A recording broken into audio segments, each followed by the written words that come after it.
two different lots. Different lots. Yeah, they took half of the adjacent lot.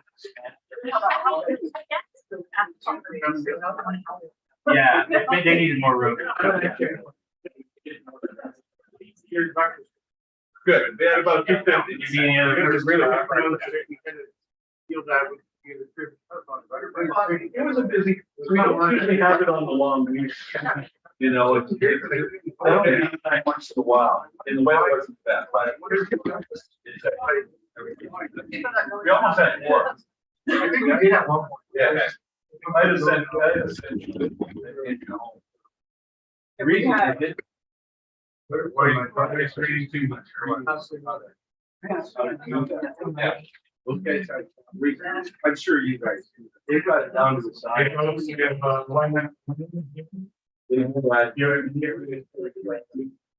Yeah.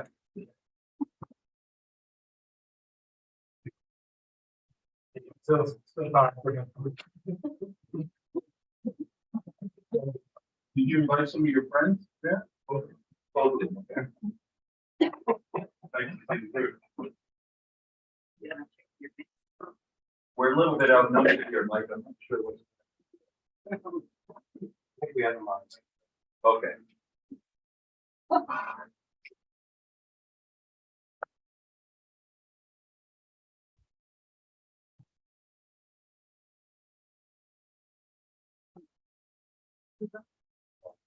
Oh.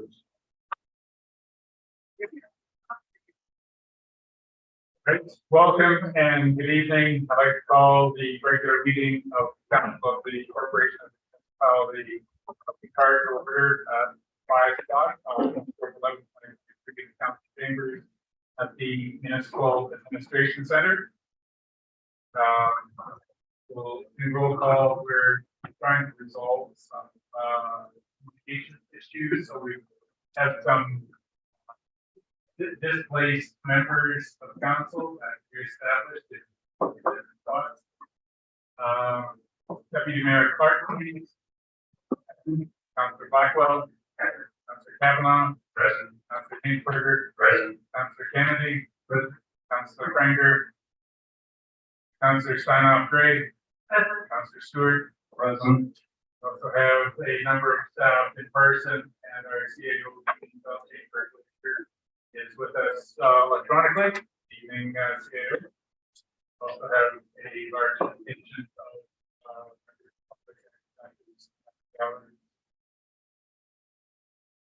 Councillor Steinoff Gray, please. We would like to begin by acknowledging that we are meeting on traditional lands and treaty territory of the Saugeen Ojibwe Nation, which includes the Chippewas, Nawash, Unceded First Nation, and the Chippewas of Saugeen First Nation. His ancestors were the first to inhabit, care for, and live on this land. We recognize and deeply appreciate the contributions that Indigenous people have made, both in caring for this land and shaping and strengthening this community, our province, and our country. As a public service organization, we are dedicated to learning and acknowledging Indigenous history and culture, and are committed to actions to move us towards a journey of truth, healing, and reconciliation with the Saugeen Ojibwe Nation, the Métis Nation of Ontario, and the historic Saugeen Nation. Councillor, are there any amendments, additions, or deletions to or from the agenda?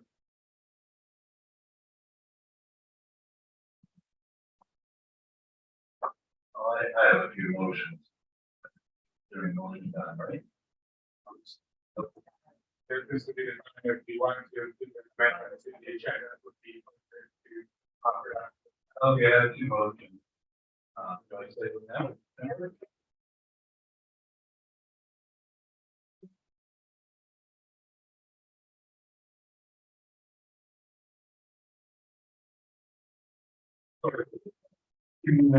One ongoing motion, council to approve a water testing program. Quarterly basis. Right, that one's one on each street.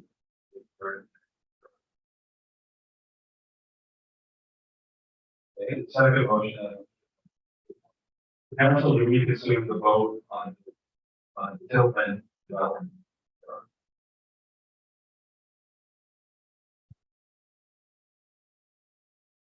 since the final speed part tonight, the Tidman application motion requires a notice.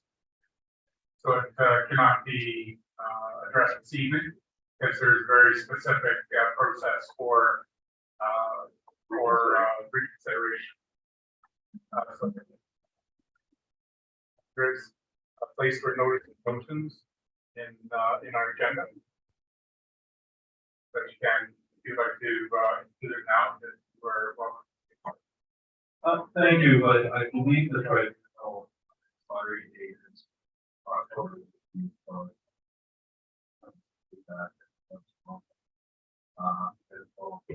By the time we get the motion. So I think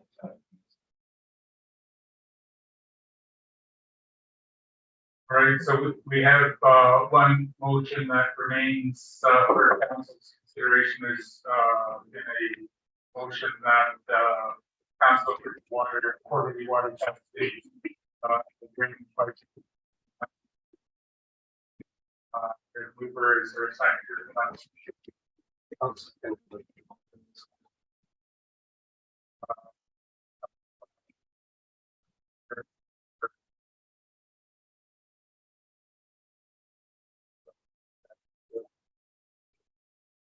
That will be added into the agenda at the appropriate time.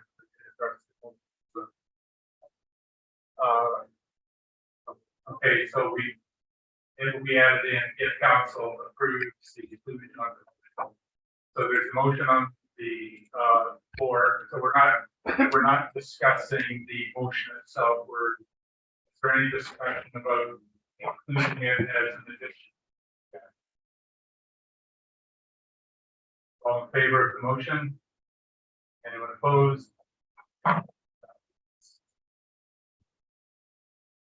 So I'd remind any councilors to disclose the pecuniary interest and general nature thereof, either now or expressed through the agenda.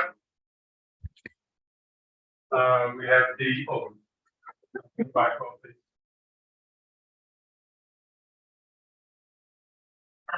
For you, I need to disclose that 7.98 is another one of the site units, and it is in place.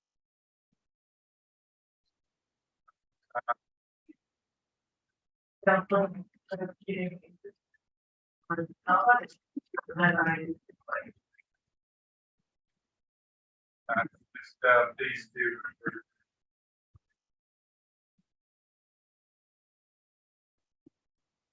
Every document in the project special meeting after the approval of the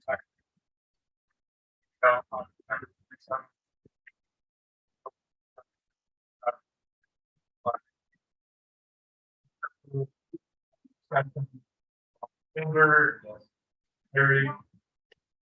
There's no unfinished business for our previous meeting. This evening we have three delegations or presentations. The first is from Mark Manuel from headquarters Religion, and Mark is joining us via Zoom. Good evening, Mark. Nice to have you here. Welcome. Thank you. Thank you. Right. Is somebody going to be putting up a presentation? Do you want me to run the presentation myself, or how do we? Our tech team has said you can share your presentation as appropriate. And what I would like to do for the best use of our time today is focus on just a few key areas. We'll be talking to you about EPCOS portfolio, just to bring that back to everybody's mind. I'll talk about some of the community investment that we've made in Kincardine. And then the last thing, talk about something that I know is near and dear to a few folks around the table's mind regarding what's going on with Queen Street and the installation of gas pipeline on Queen Street based on some delays that we've had. So I'd like to go to slide 11 of the presentation that I sent out.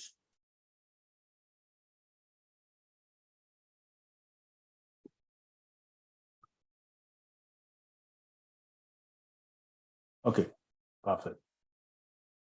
So this is really a sort of a snapshot of the various portfolios that EPCOR has within North America.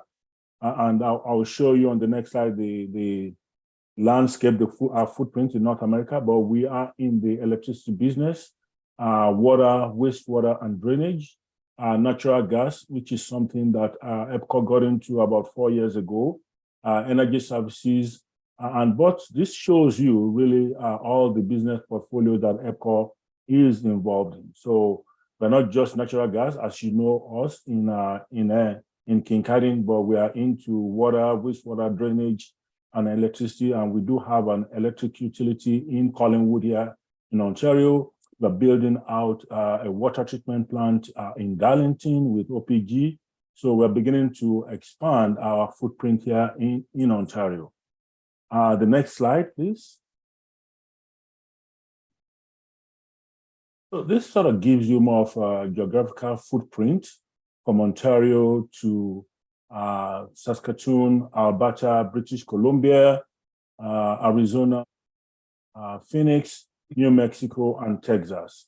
And it sort of gives you the color coding of what kind of line of business we are in from an electric point of view, water, natural gas, drainage, and wastewater. So this is just to remind everybody that EPCOR is not just only involved with natural gas, but we do have other areas of business portfolios that we actually are involved in. And the most vast experience that EPCOR brings to the table is really around wastewater, drainage, and water. That's really what they have over 100 years experience in. I'll move quickly to slide 21,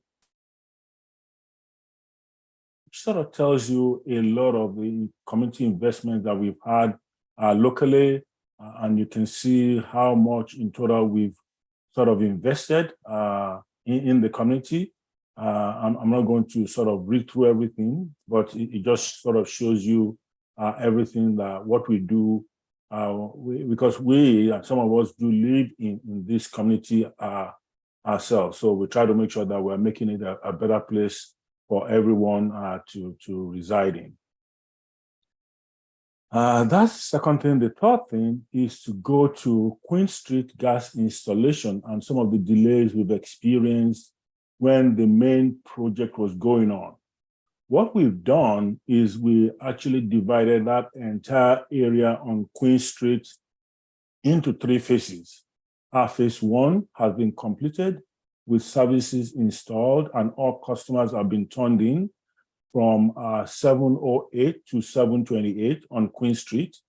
And we were lucky enough to have been able to work with the municipality during the road reconstruction to install our main pipe and install services from the main road to the homes and businesses in those areas. Phase 2, which is from Bruce Steakhouse to Lambton Street, we had to change our running lines there because of a couple of new homeowners that refused to sign easement to us. So we're still looking at what our plan on that will be on a go-forward basis. Phase 3 is from the Soft Shop north of Durham Street and runs south to the Masonic Hall. The drawings for this phase will be completed this month with the plan to install this before end of the construction season for this year. So we're believing going into 2024, the only area that we have left that we're going to be working on will be phase 2. So really, we've made a lot of good progress on this front, working with a lot of new homeowners, existing new homeowners, options that we can do in terms of making sure we're getting natural gas service to members of the community within the Queen Street axis. So that's really a high level what I plan on sharing with the council today, and I will open up for any questions. We have all had opportunity to look through the slide deck, see the greater presentation that you had offered us Are there any questions from council members regarding Mark's presentation?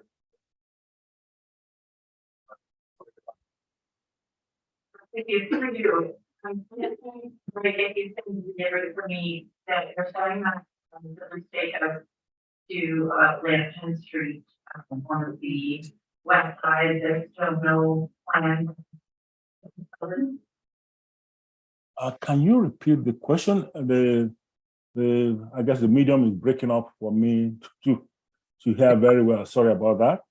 No, my apologies. I'm just wondering about what, if you can expand a little bit on the plans and that servicing from Bruce Avenue all the way to Lantern Street on the west side.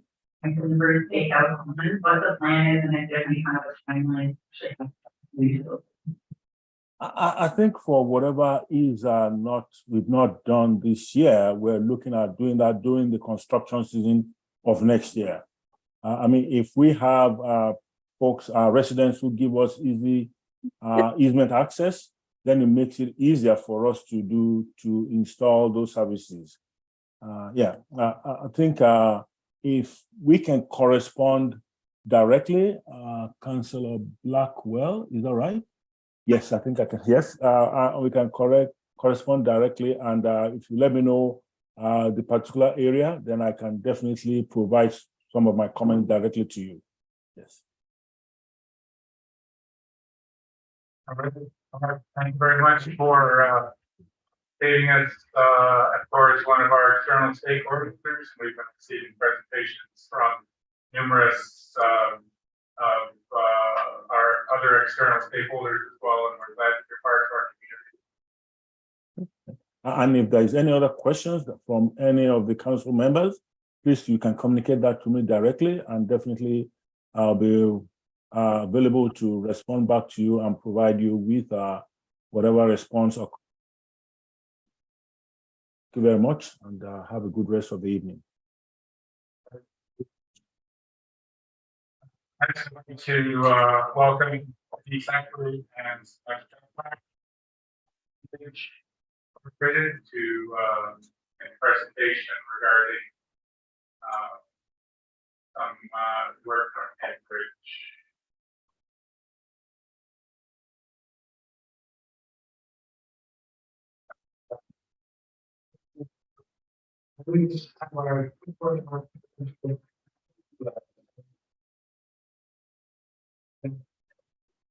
How they shape their slide deck after considerably, but given the significant nature of this particular presentation, I was hoping that council wanted to give a full 10 minutes.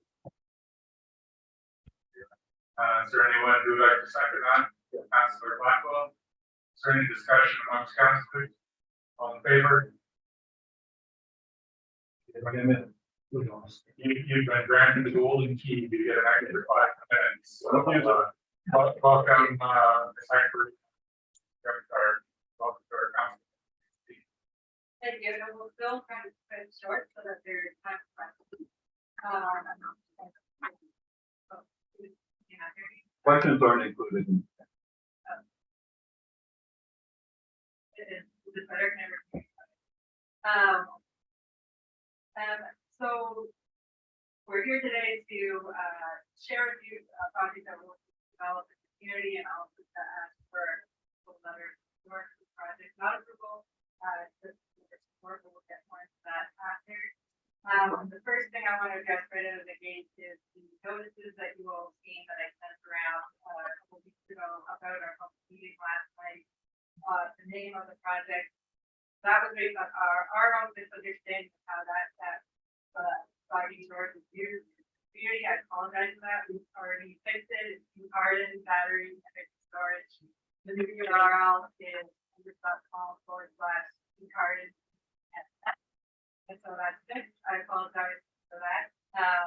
We're just trying to do too many things too fast under ISO's very much process. And sorry about that. But now to talk about the part that so I'll just, we operate the Underwood wind project garden.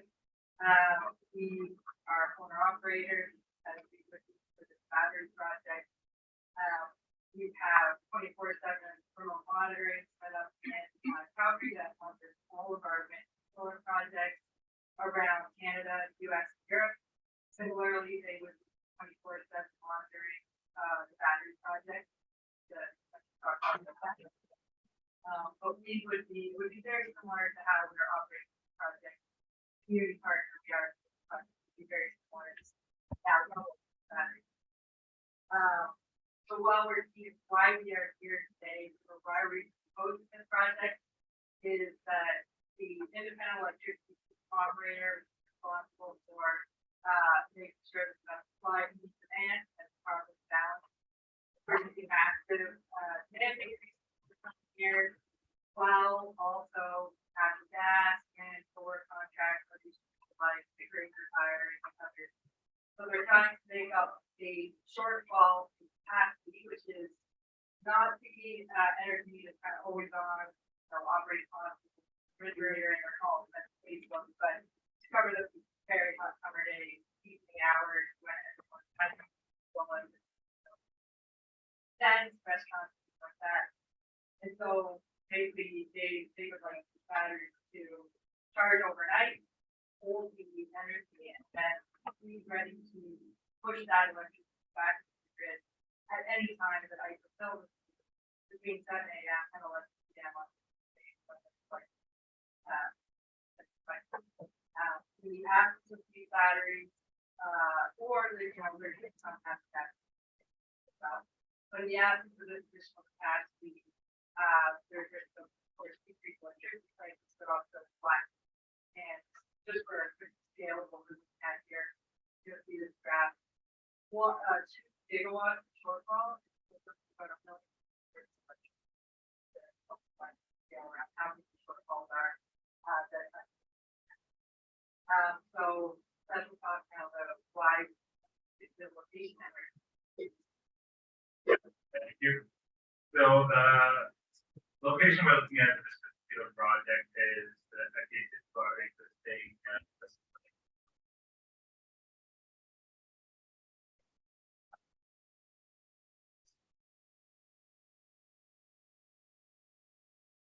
so we did if you look at the picture right now, kind of on the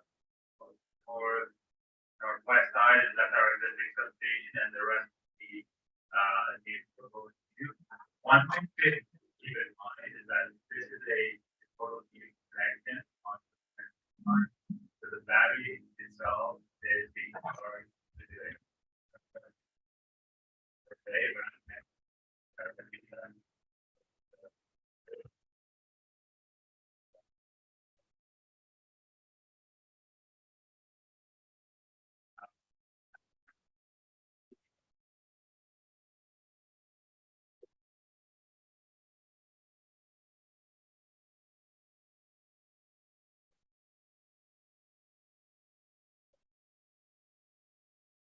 It's like it's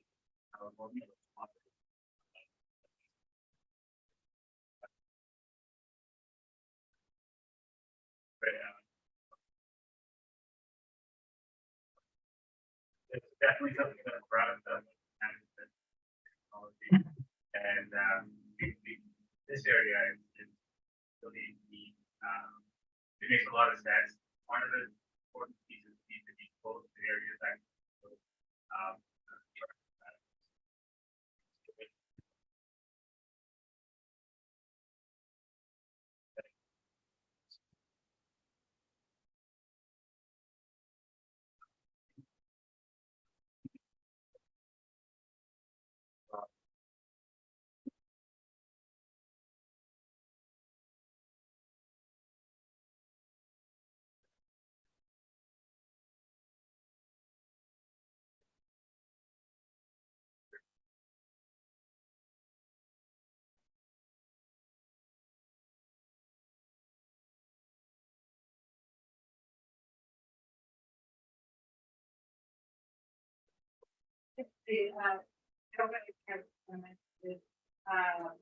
we will use the very kind of two factories for environmental permitting processes.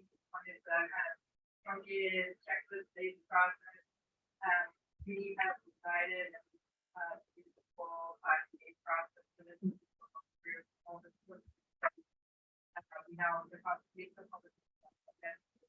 process security, but there'll be more to make sure everyone's comfortable that, you know, all the environmental potential risks or impacts that have been addressed.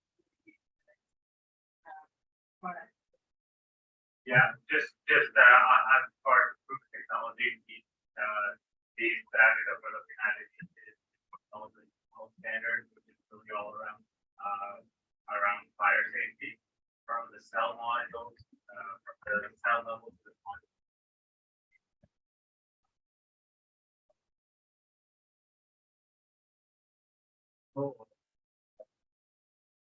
Independent,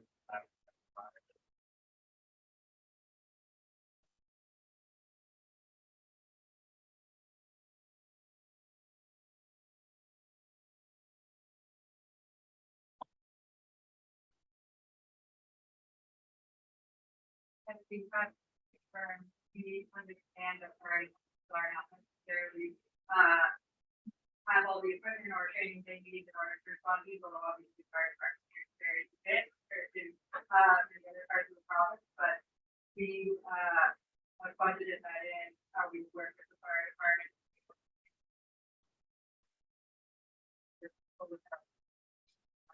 What's required, but it's also required. So they won't be. The last thing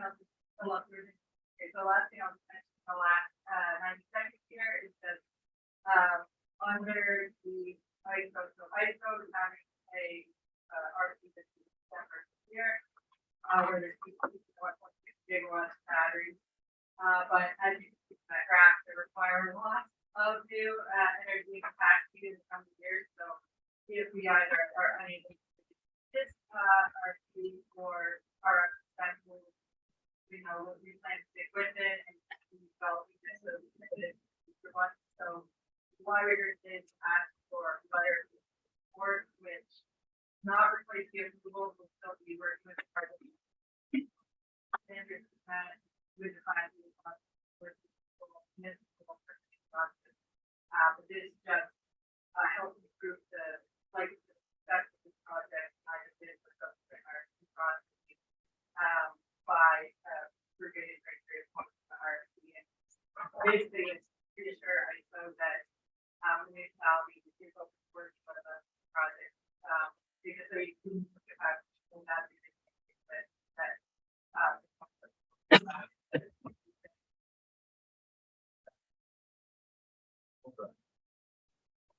thank you for that presentation. So the path forward, once we answer any questions, hear the comments, things, there will be a staff report. That will be too long, but it's not going to be it will be a approval.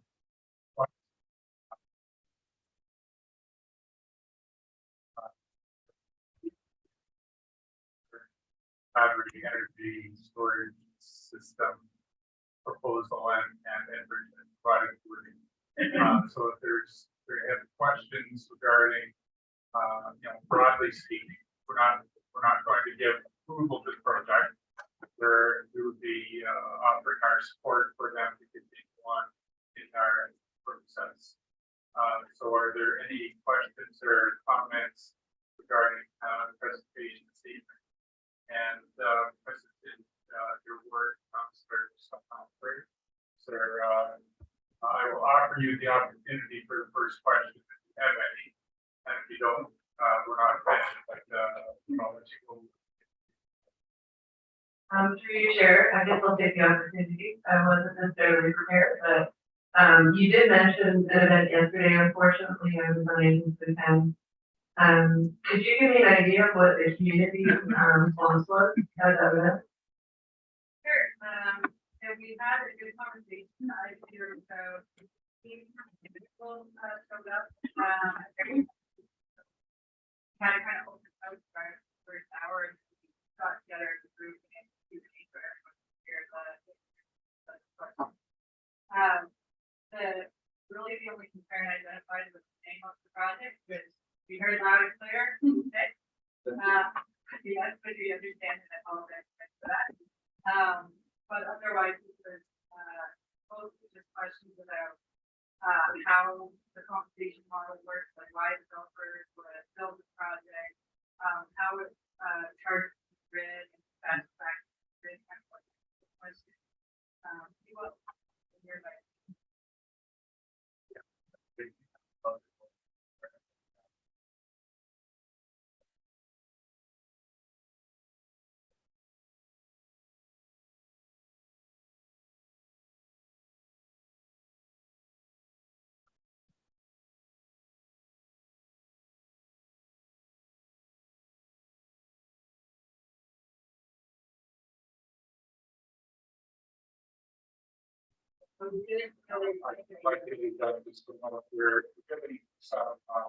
Comments, it's difficult to hear technology work.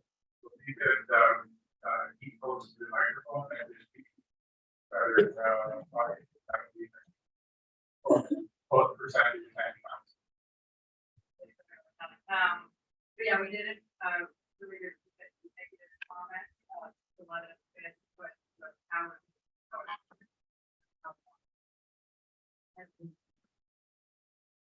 that's the Blackwell, please.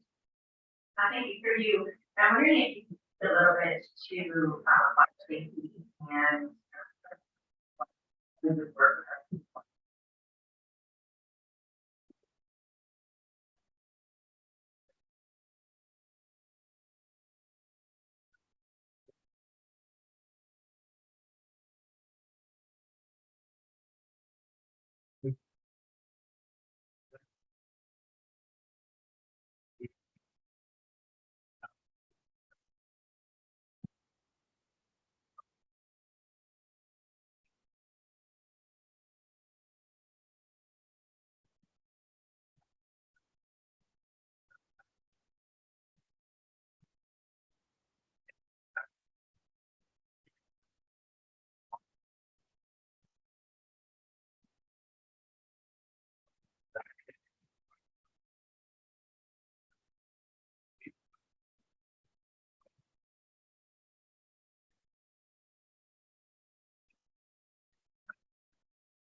Right now, there are a couple of things. One of the bonds, if you know, that you could put water that are.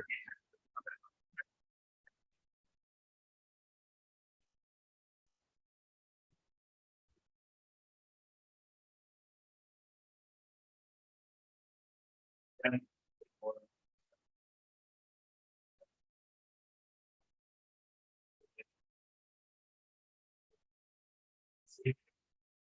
it's a moment.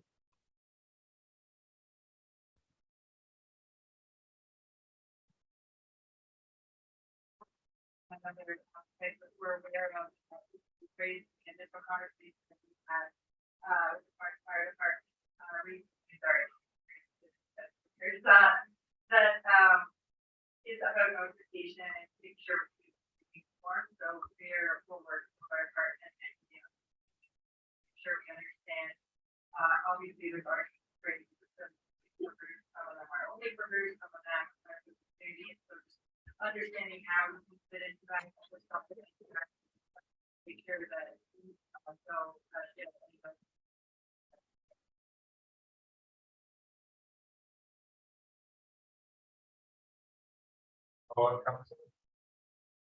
Yeah, thank you.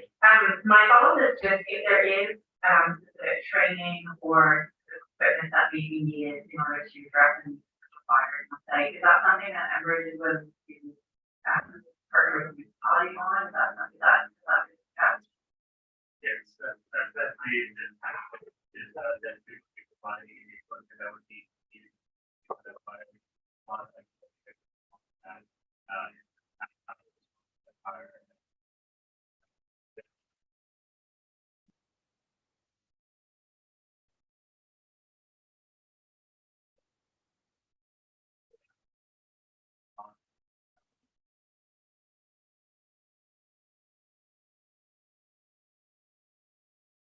And just clarify, when we talk about we will provide it, that we will fund it, but also we will definitely work with fire department and other to make sure that what we are suggesting, dealers, started, dealers, to the end. Other considerations together, some other, major energy projects in the area, make sure that it's not, affecting other communities, but or what is the area has place. And I will,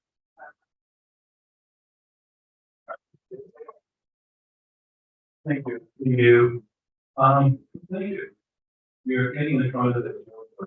Great to see the transparency. Working with everyone.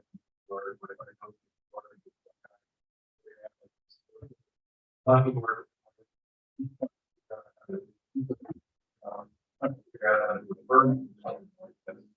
But I must give you a lot of credit. I really like this project. I like the support. And I really like the idea that you're out front, talking to the public, talking, just make our job a lot easier. So good luck with it. Deputy Mayor Carter, please. Really good presentation, thanks for that. Just a couple of questions. Is the battery lithium ion? Yes, it is. It's a lithium ion phosphate technology, and within that, it's located slightly different concentrations. So that is energy and it is a lithium ion technology.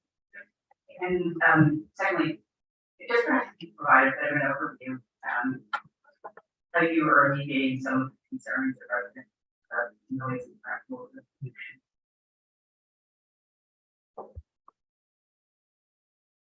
So I have to look at the notice factor. So what we've been doing first, we have to have a notice. And the notice is very important because it has to take into consideration not only the new facility, but the existing electric substation there that already has the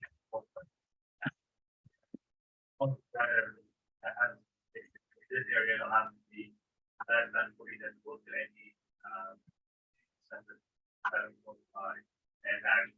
So that's what everything. We'll do a study. We'll get that verified.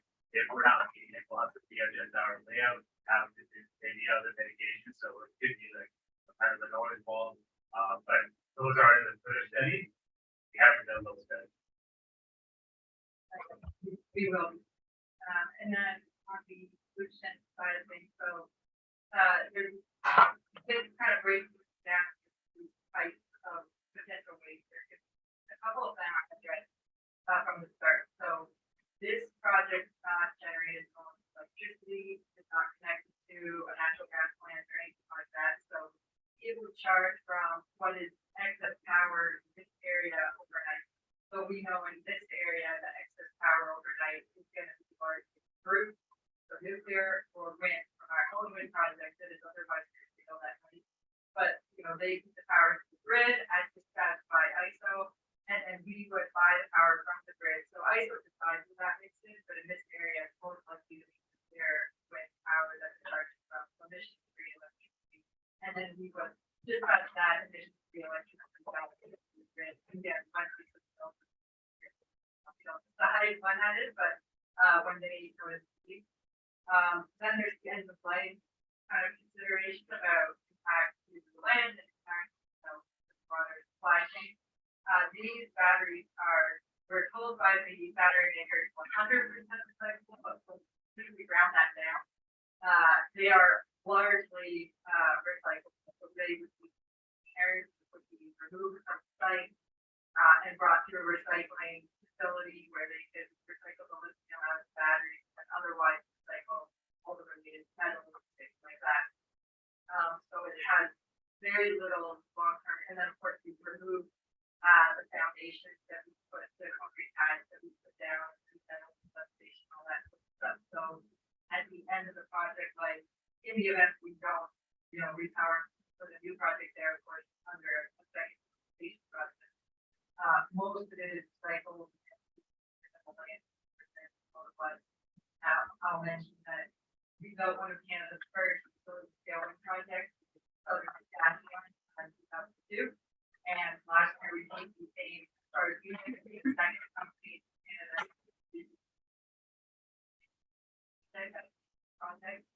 we went through, we moved all the turbines, towers, access roads, foundations, and then worked with our partners to keep the land. Either like also did or completed as we wanted. And so we have it, we have it. We just don't have, you know, in. Where you had the first question, you get the last one. Actually, you're going back to answer my question, so that's my test question. Sorry. And you figure there, what's limiting the capacity? Just thinking like, I mean, worked in a nuclear plant once, there were, I can remember times when the demand was so, when the 90 units would be ready. Essentially put waste heat far in excess of 150 megawatts. Right? So, I'm just curious, but is it the land size that's limiting the 150 megawatt size of the project?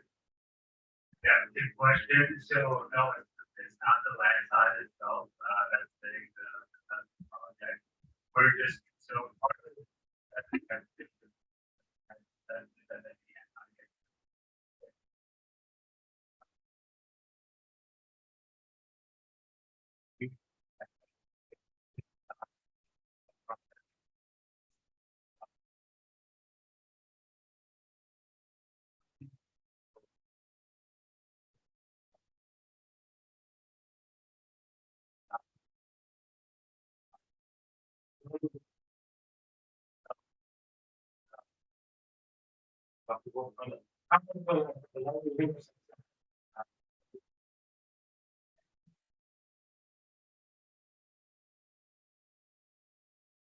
The battery project is not effective.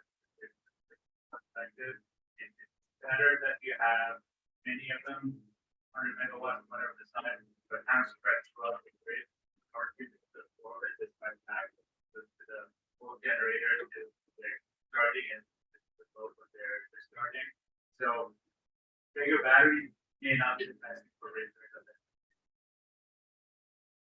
Excellent. Thank you so much for the presentation. As council, we will look forward to receiving the letter of support, the motion from our staff, and we of course look forward to continuing our good work.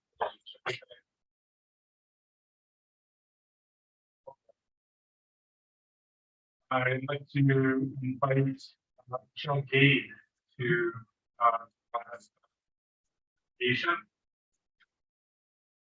Michelle, thank you for being here this evening. Hi, everybody. My name is Michelle Gade. I've been a resident of Sea Harbor for 32 years. I've never felt compelled to speak at a meeting until now. Today, as I counties to act quickly on an aggressive, highly invasive weed that's taking over our properties, roadside, fragile natural spaces, as well as around in town parks. I first noticed this bird mustard 3 years ago when I was enjoying the trails and now have educated myself about it. And I wanted to share with you some disturbing facts. Well, it's one of the most invasive species in North America. It's spreading across the continent at a rate of 1,400 square kilometers per year, which is 10 times the size of Toronto. A single robust plant can produce 6,000 seeds and self-pollinate. So one plant. In 3 to 5 years, it can invade and destroy a forest on the story, which to me is a big fact. And it is in our forests around us. It destroys biodiversity and has no natural enemies. No species consume garlic mustard in North America. It is allopathic, which means it produces a phytotoxin, which inhibits growth of other plants and trees and wipes everything out. You'll see big swaths of it and literally not a blade of grass in there. The garlic mustard seeds remain viable for as long as 10 years, and it has a 2-year growth cycle. So it's the first a low green rosette, and second where it pops up off a meter tall of the white flower. When I read about garlic mustard destroying biodiversity, I found it even more disheartening knowing the alarming research revealed earlier this year about rapid population decline, so many species on our planet. Knowing these facts leaves me feeling compelled to act, and I'm willing to be part of the solution. It's completely overwhelming for a venture for one individual or even a small group of volunteers to tackle. But I do think together we can make a difference. So where is it in our community? So you can see here some of the areas I've identified it at, and suffice to say it is here now, and it's not going away anytime soon. These areas will be devastated with it if we don't act.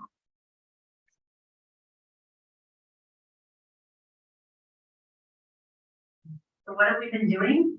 I've had 4 garlic mustard pulled the last 2 years for a total of 80 large garbage bags from Getty Land, Station, Beach, and High School.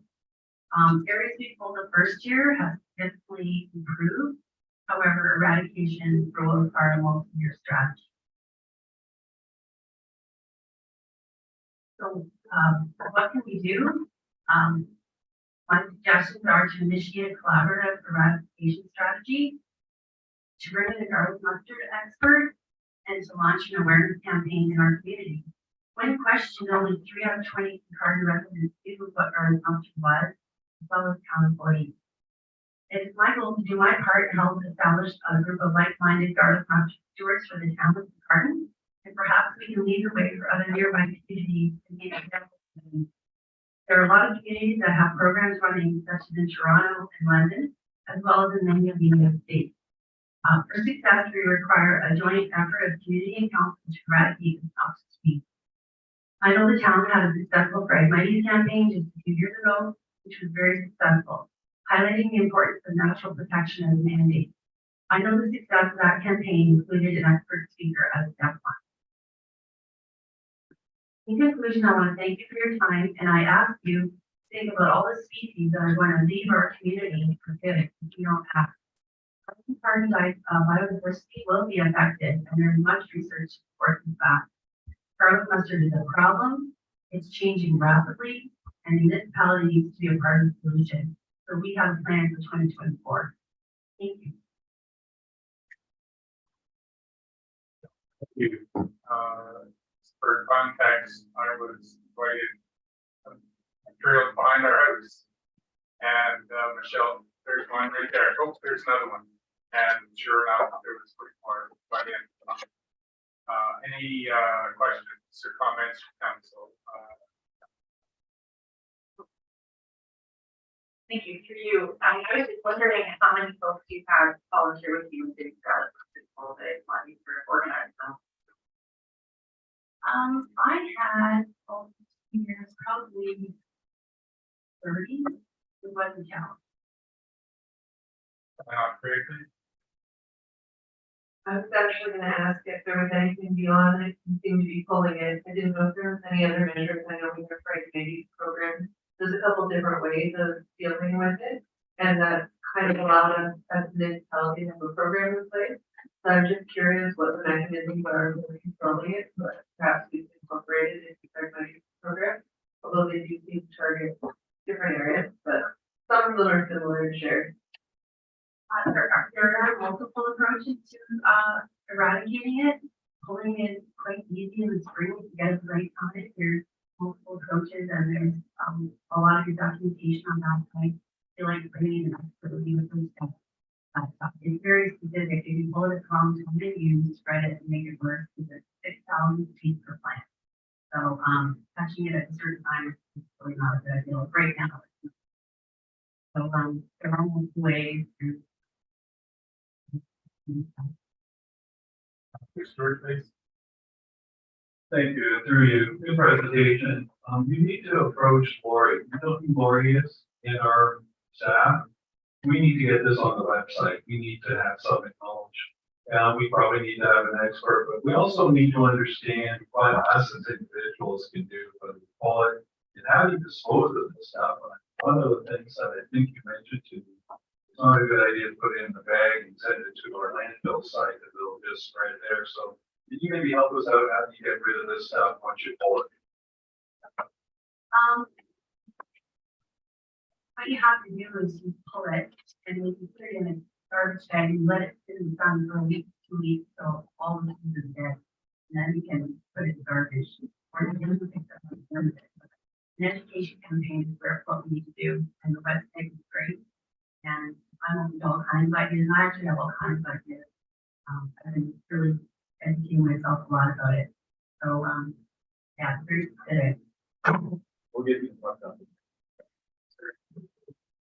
Thank you for your, thanks for coming back. My own presentation, first picture. I realized what I've been pulling from my side yards for the last 3 or 4 years. It is a very satisfying. There's some other piece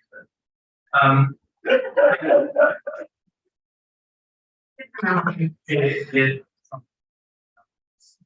I'm gonna, so there the tree can.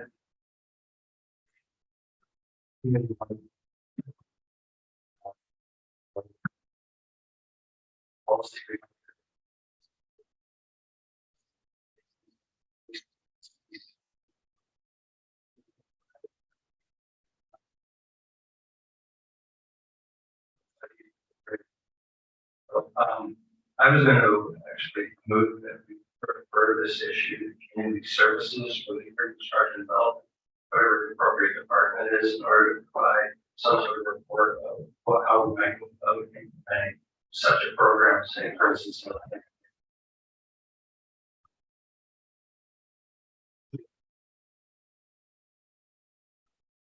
Yeah. Are you making a motion? Mike?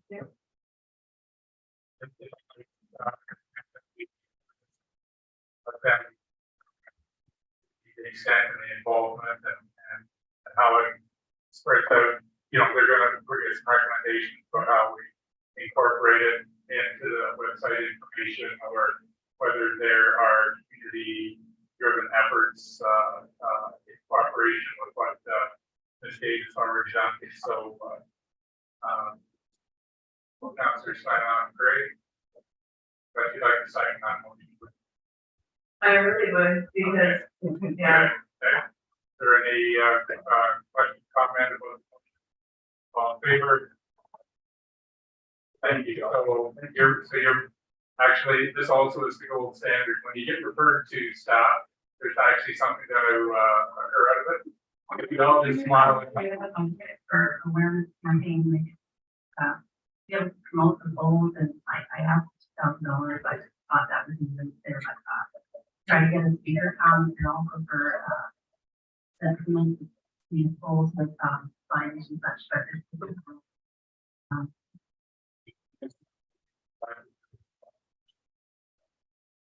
Others, so thank you very much. thank you. All right.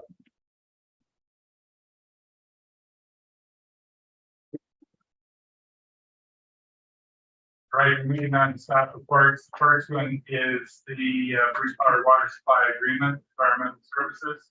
And we need a mover and seconder. The council directs mayor and clerk to execute. So. Oh. Yes. Sorry. Councilor Frank.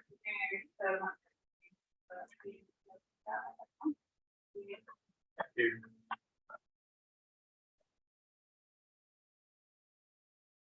All right, so we have a motion here, the council direct mayor and clerk to execute water supply agreement with Bruce Power for the provision of drinking water to site. Mover and seconder, please.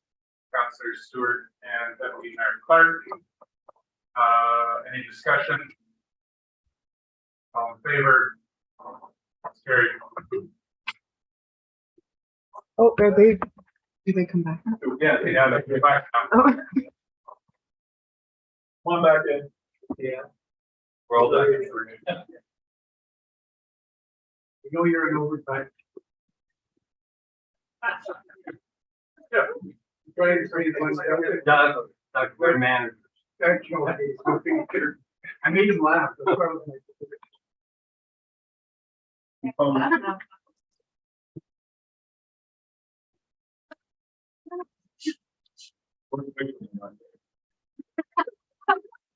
Point of order, the next staff report is regarding Livingston Group subdivision development services. We have the motion of council direct staff to execute the indemnification agreement with Livingston Group. Secretary, Councilors Kennedy and Deputy Mayor. Any questions? Councilor Hinsberger, please. Thank you, to you, Mayor. I was having a discussion with colleagues. I wonder if there's something, this hasn't happened, it's able to find that possible. Sign versus something like this. The delegation of responsibility. Yeah. Yeah, We'll look into that. that is, an area that we can, refer to the legislative, department. Thank you. All in favor of agreement? That's carried. Subdivision agreement, with, 2068140 Ontario Limited and Deep Consultants International. We need a mover and seconder with the council of the municipality required to pass a bylaw to enter into a subdivision agreement with 2068140 Ontario Limited and Consultants International. Further, the mayor and clerk be authorized to execute any documents and agreements required by the approval of this agreement. Moved by Councilors Hinchberger and Stewart. Any discussion? Councilor Kavanaugh, please. Thank you very much, and through the chair, this is just a general question for staff. I was hoping that someone would talk a little bit about the decision to only require a single-sided sidewalk, the subdivision plan as opposed to a double-sided. What the reason behind that? Director Starker. Through you, Craig. So typically when we're looking at a residential street,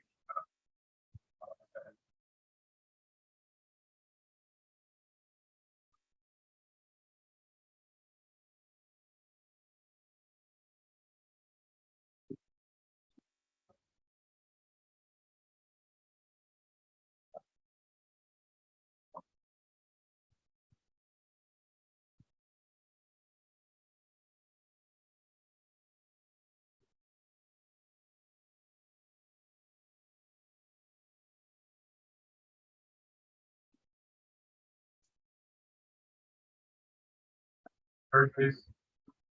Thank you. Through you, I see rounds of the audience. Thank you very much. It's been at least 20 years. It's nice to see that this thing's coming forward. So you have my support. Good luck. Yeah, just any type of year, any type of timeline. What are your thoughts? I wish you would.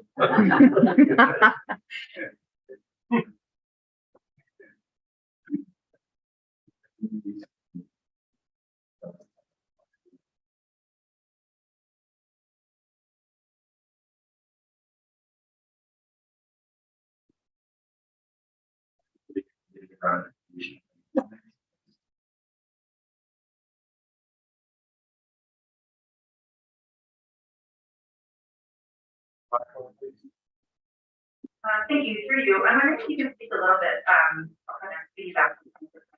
Can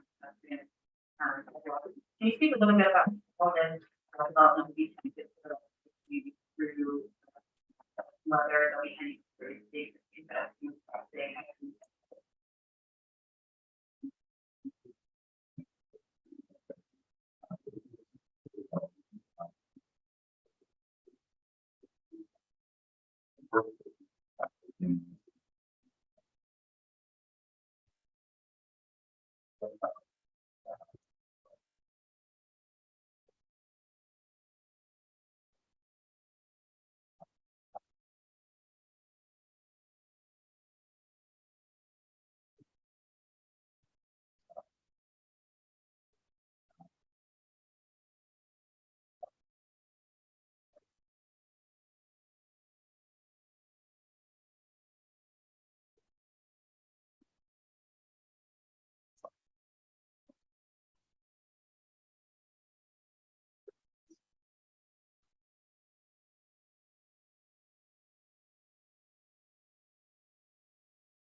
Thank you, for you.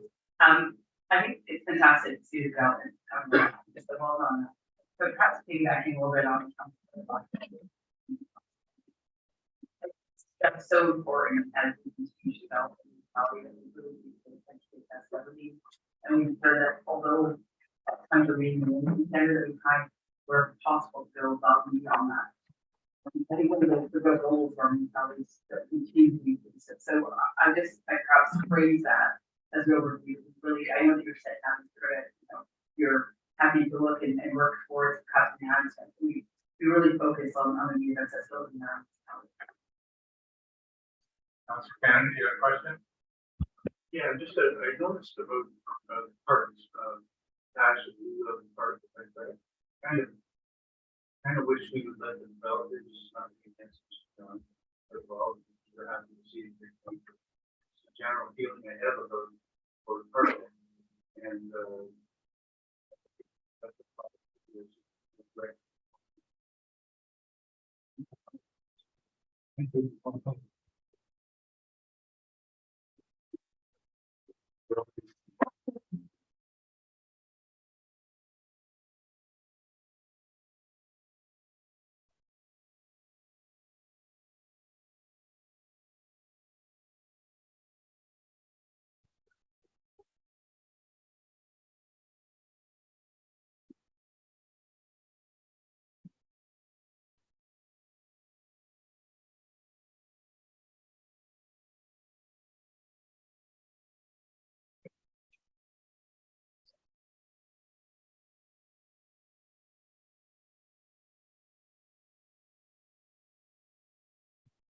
Great, please.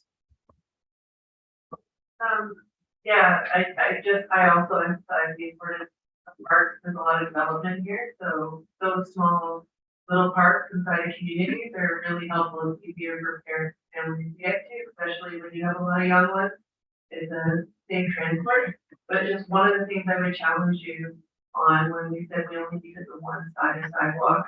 If you look at some of the problems going on in Tiverton right now with roads, if we're gonna expand further and suddenly find roads that weren't meant to be larger, load bearing, that suddenly have large developments coming off the side of them, having that extra sidewalk actually gives you that extra bandwidth, should you need it later, widen the road based on increased development. We see the problems we have with Victoria Street, and another one people are discussing on Victoria Street, when we already know how narrow that roadway is, with trees that block our ability to see where kids are coming around the corner. And I really hazard you to take that into consideration. It's great that it's not a major road now, but if we expect more buildup around there, I think it takes away that ability where suddenly you're trying to figure out how to take away people's yards to meet for what requirements we may have at a later time. Maybe we have those roadways. Councilor Henchberger, please. Thank you, Judy Mayor. I thought I had this clear, but now I'm not so sure. I thought the agreement talked about conveying lot 51 to this hour first. Okay, so. And for the trail. Okay, so what we're talking about here, when we talk about payment in lieu of park land, we're looking at accommodating here, conveying some land plus payment in lieu of park. Correct. Okay. The one, 51,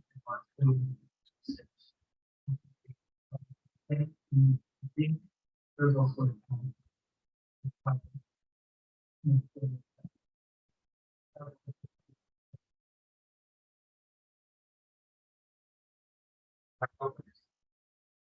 Through you,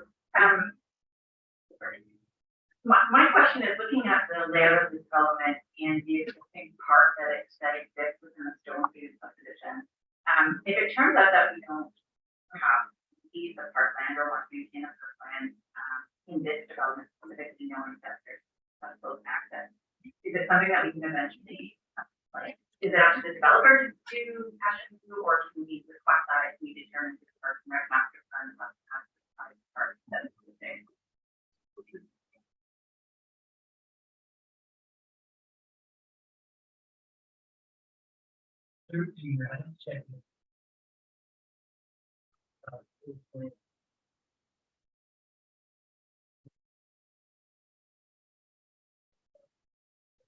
Okay.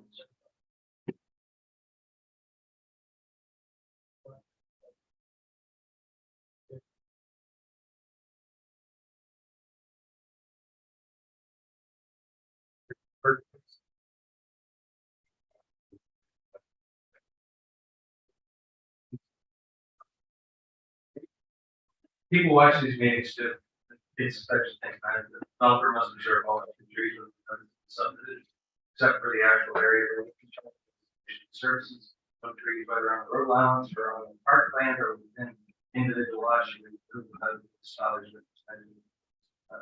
Positive. Right, so we have a motion that we pass a bylaw to enter into a subdivision agreement. Further that the mayor and clerk be authorized to execute documents. So all in favor? And anyone opposed? And the board fire plumber RFP, for this service, the county will award the contract for the fire plumber truck to dependable emergency vehicle in the amount of $9,000, including the non-refundable HST, and further council authorized the purchase of additional equipment to the maximum budget amount of $140,000.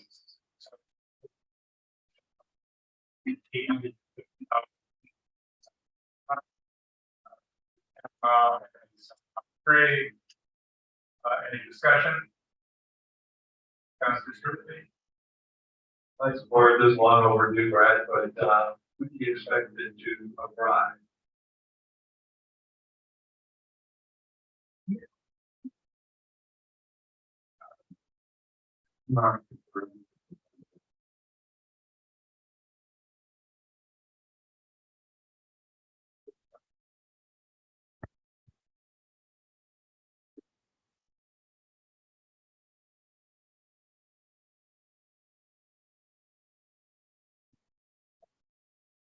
Yeah. So, please.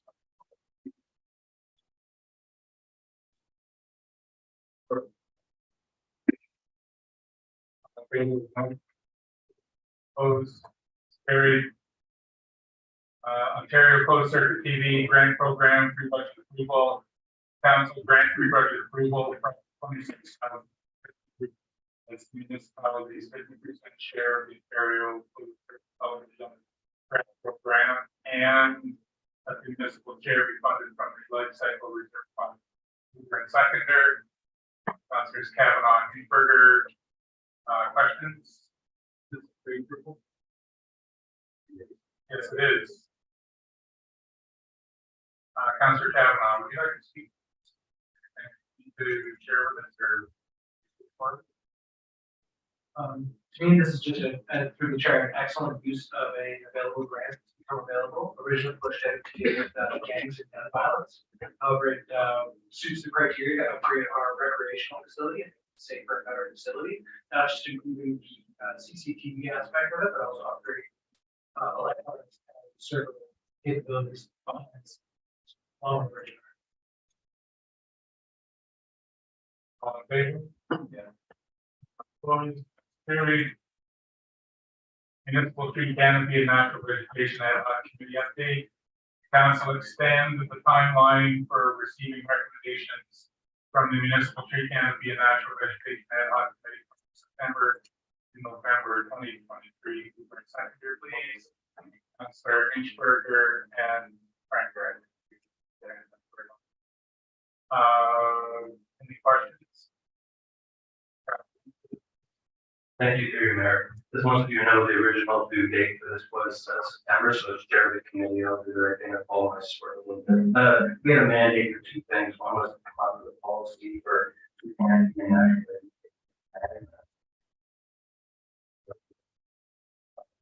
effectively, we must ourselves have a policy that's in place right now where need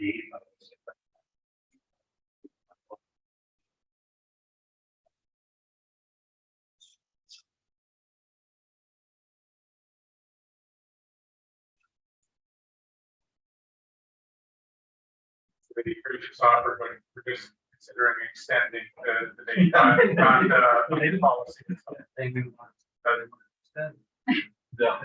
All in favor of the extension? Opposed? Carried. Municipal land consideration, we need a mover and seconder. There's three parts of this motion. The council direct staff to provide a draft bylaw to amend the comprehensive zone bylaw and on board area requirements. Second, Secondly, the council directs staff to report back on surplus properties identified in market sales. Thirdly, the council directs the staff arrange for council discussion at a future council workshop regarding other options identified in the staff report. Mover and seconder, please, Deputy Mayor Clark and Councillor Blackwell. Any questions? This is for the motion in its entirety. There's part A, B, and C as an omnibus bill. So there, if you would like to speak to one part or two or three, it's second period right now, and we'll go to Councillor Stein. Just as a point of clarification, I thought we had already given staff an action come back to us with a report on surplus property, so I just find it a little confusing that it's now woven into another action. I'm okay with it, but I wasn't sure if those actions are being taken. So our CAO is with us online.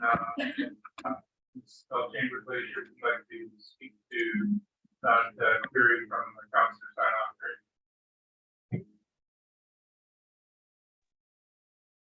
Certainly, and through you, Mayor, it is really challenging to hear council members in the chambers. So my apologies in advance. Hope you can hear me all right. Okay, so I think from Councillor Steinhoff Gray, she's wondering whether or not the this report is fulfilling what the council direction was previously. And I would suggest that what we did is in the previous report is identified a number of properties and we're directed to come back with a report on different options. There are, as outlined in this report, a myriad of different options. And what staff are suggesting is that council pick a couple of those to implement something rather quickly, but have a more fulsome discussion about some of the other more complex approaches to housing. So as you'll see in the report, in terms of even the market housing, there are different approaches that you could undertake. One is simpler than the other in terms of putting properties up for sale just to the market to get market value. Is simpler than putting conditions on it, but those are the options available to you. If you were looking for something, if council was looking for something that included conditions for properties which could be put on for likely development of single residential properties, and you wanted to put additional requirements such as maximizing the number of dwelling units on the property, that's just a bit more complicated than what it is that going to the market and just offering the properties up for sale through the surplus and disposition policy. One answer to your question, where I think perhaps the second paragraph there might be redundant. Yes, we had directed, and I think staff is tying the request to the yes, it's coming back in the discussion. So I don't think it contradicts what we had directed. Yes, all of it. As a point of clarification, Jill, I don't know if you can hear me okay. I apologize, and I'm trying to speak as clearly as possible into the mic, makes it easier. So based on what you told me, I feel like a report is coming based on what we could sell versus what we might want to add the conditions so that we can control what happens in those surplus lands. Understanding that's much more complicated. So we wouldn't be deciding on swim lane A or B. We would actually be just provisioning staff to provide us that report, and we can decide what course of action we want to take based on what's provided back to us. I just want to clarify that's what we're deciding is the report itself and not on which distinction we're selecting at this particular juncture.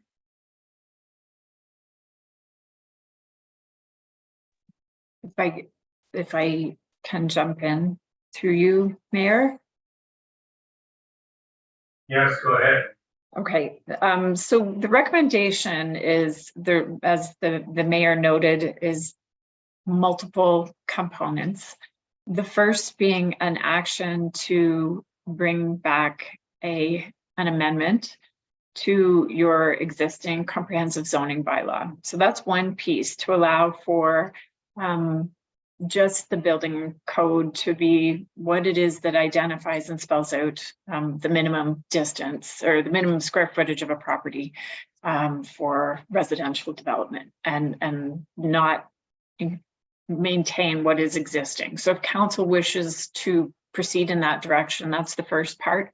The second part is just, if council wishes, and this is staff's recommendation, to sell surplus properties to the market and just let the market dictate the value and sell those properties.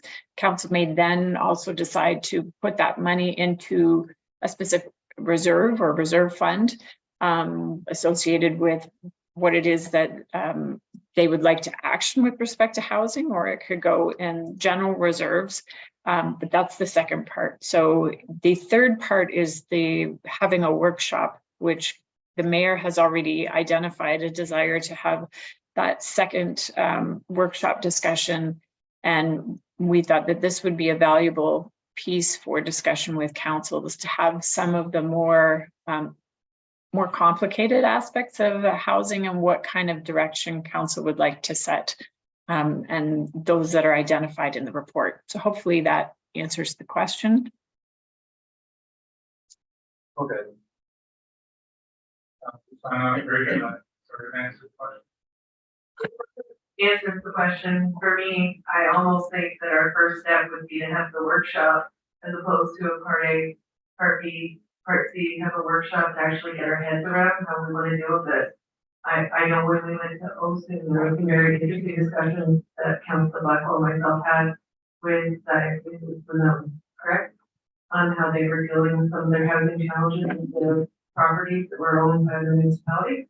So I'm almost wondering if the easiest way to manage this one moving forward is staff provide a report of the lands that are available in the area, and that we arrange for the workshop.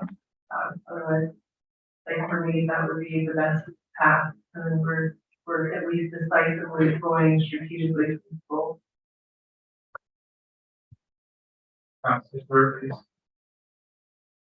Thank you. I believe that you were a little more diplomatic than I asked for a list of surplus property. That was really the motion and approved by council. I expect to see a list of surplus properties. Councilor Stewart.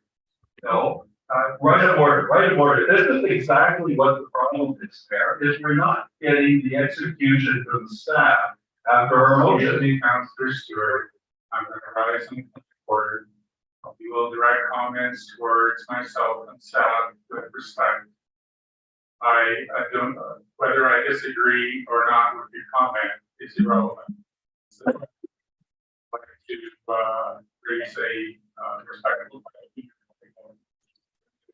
Do you, well, I'm going to change this motion to, we need a list of surplus properties in the next basically meeting. Thank you. Like to make that an amendment for.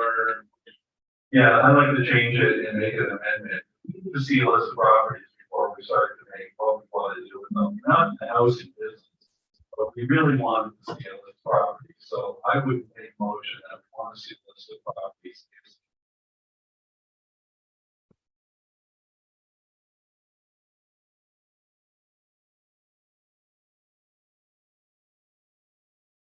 So if I may offer just a recommendation in that regard, Councilor Stewart. Yep. So the council directs staff to leave the first paragraph the way it was written. The second paragraph, I will offer council directs staff to present a report of potential surplus properties. That would be great. Okay. Fine, thank you. We have a seconder for, and just to conclude the third point, regarding the workshop that we would have to. After we get the list of properties, yes. Okay. Do we have a seconder for that proposed amendment?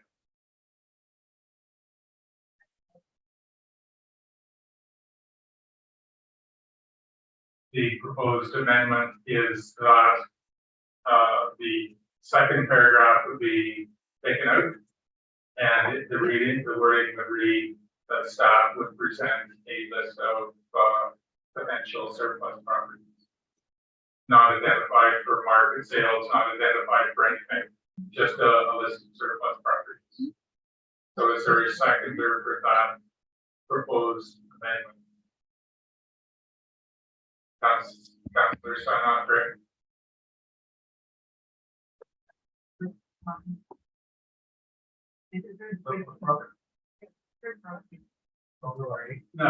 I'm going to defer to our CAO for a comment on this, if there's, Yeah, just so, just on the amendment, just a discussion. So, Yeah.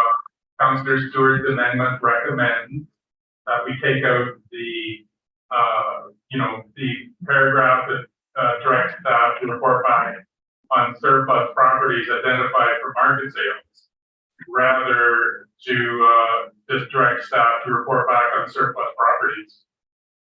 so Not for a particular market or particular outcome, just surplus properties. Well, can you comment on that, please, CAO? Sure. So that was the first report, was the list of properties. So if you were to click on the link that's in the report and was in the first report, it identifies a number of properties that staff have already gone through and identified as potentially being surplus. So that report that we brought back following the direction from council was what identified the potential properties that the municipality owns that staff would recommend be considered to be declared surplus. So council has that information. At the very bottom of the report.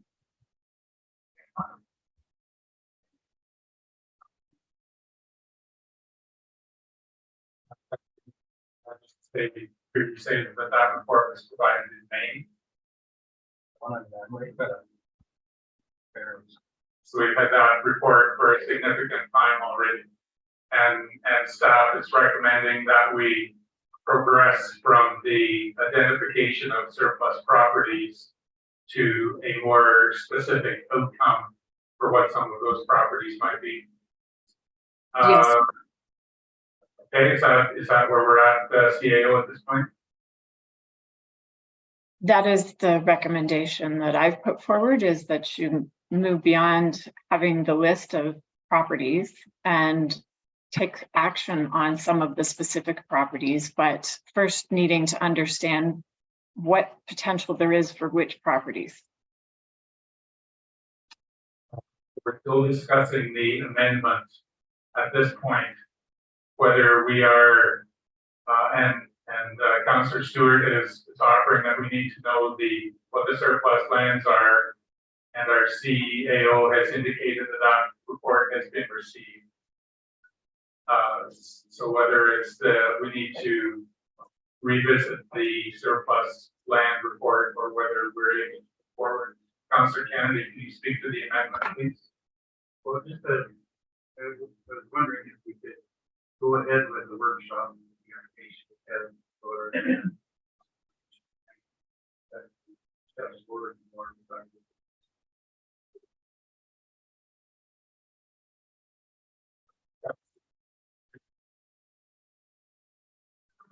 Through you, Chair. I actually think, I'll be honest, and maybe it's just me misreading it, but some of the things that have been identified as surplus lands are a bit of a surprise to me, but I honestly should have been looking at this sooner, to Councilor Hitchberger's point. I did not see the link to the report, so I apologize upfront for that. I'm gonna own that one. I did not see that link. But I do think that we need to discuss in general, before we waste a lot of time, on what value things are, what value those things are to us, before we look at market value and then decide how we want to approach it. So I really think step one here is the workshop. So the workshop opportunity has already been identified. It is November 27th. For that conversation to occur. Just so that to note that there is that opportunity already scheduled in. Councillor Stewart, do you have another question, please? Yeah. And I see that there is quite a surplus of land, this land surplus, really quite cemeteries. I think that we probably should have given the staff. If I look at this stuff and I'm looking at it, we can go through it fairly quickly as council say no, no, yes, yes, maybe, maybe, maybe. So maybe we need to have a council review of the properties, what we classify as surplus, because I don't think a cemetery really is a surplus in this property. But I guess they sort of do everything, including the kitchen sink. So I would like to at least defer this and have a good look at this and maybe get together with our council and really go through this before we give directions. Thank you. So I hear your comment. Problem is we're stuck on the amendment at this point, and we can't defer in the middle of an amendment discussion. Okay.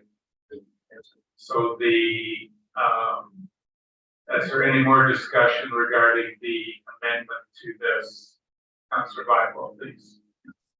I'll see if I can, through you, I'll see if I can fit this comment within the amendment, because the amendment currently is taking the second line out, council to direct staff to report property identified as replacing which is the list of surplus.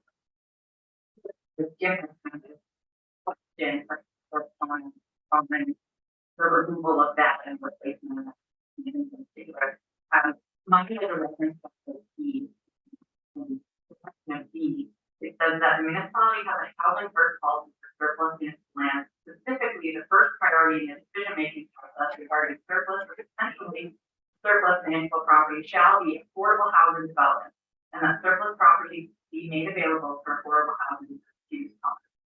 What I'm wondering is whether, before we look at market sales, whether we should first be prioritizing the land we feel would be suitable for affordable housing, given that that's our priority, and then potentially looking at sales that we could make on the market value in order to assist us in funding those, rather than offloading market sales first.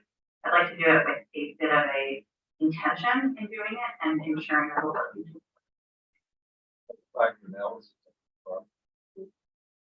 So I'm sifting through the comments that we've heard tonight, and what I'm sort of hearing is, well, there's a rough wide range of things.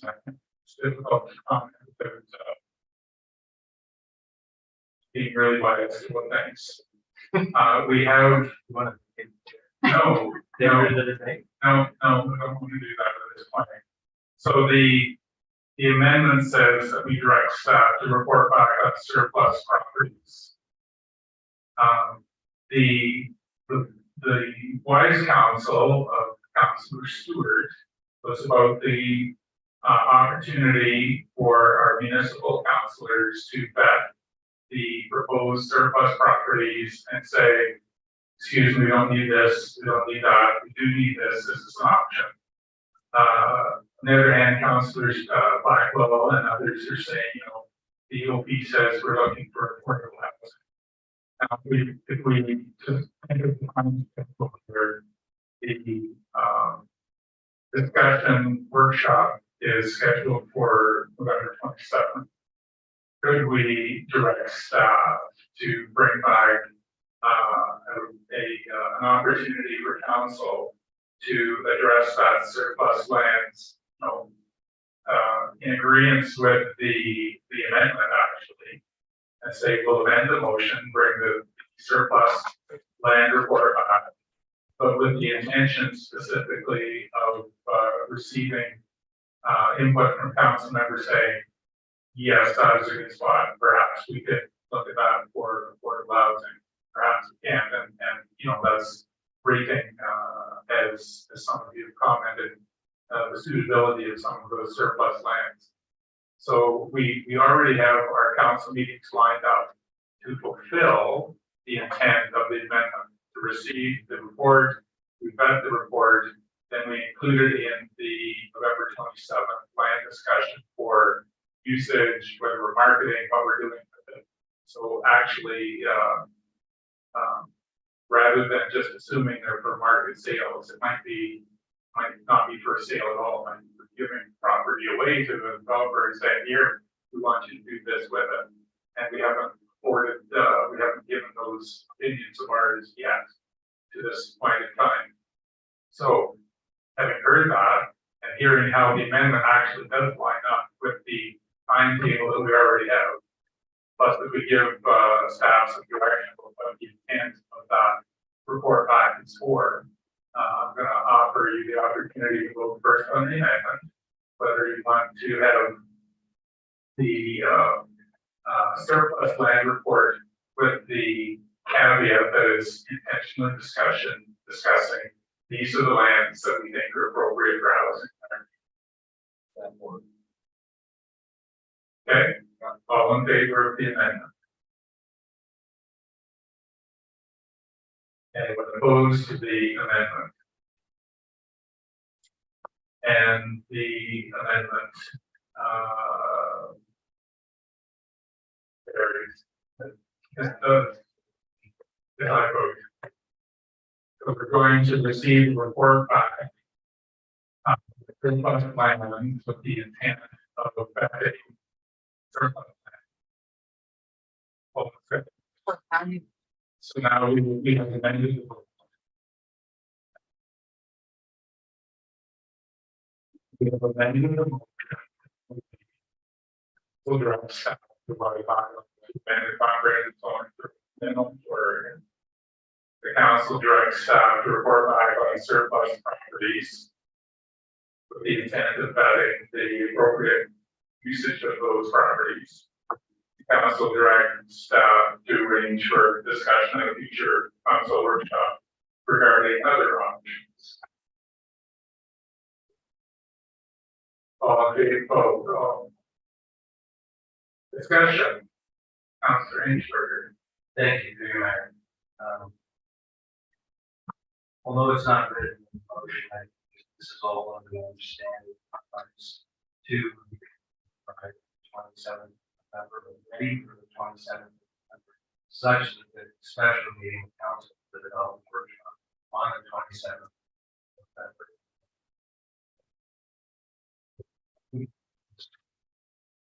Now, good ones. Sorry.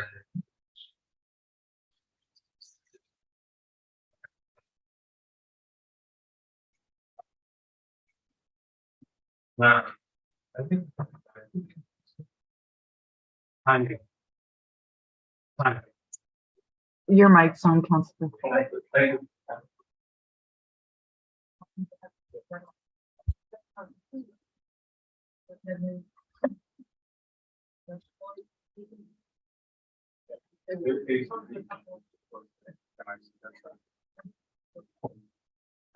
Okay, here's what we were talking about.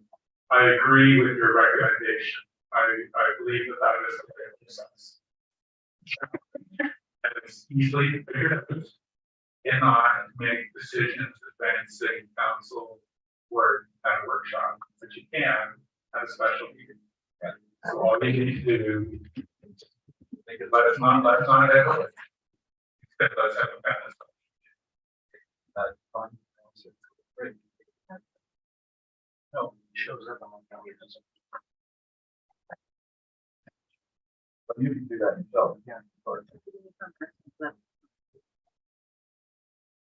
Okay, so that would be a very friendly amendment to change it from workshop to special meeting moved by Councilor Blackwell and Kavanaugh. All in favor of changing the wording? Any more discussion about the original motion now? Councilor Stein Craig.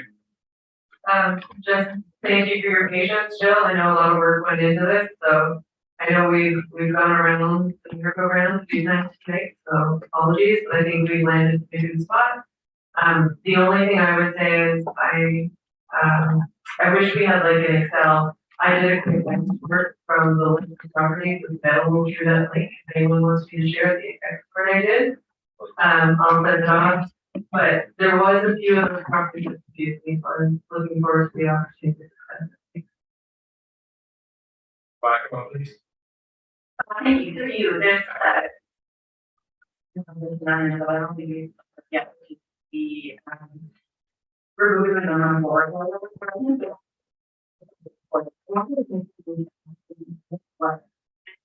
wasn't reported, I believe, but the current minimum is.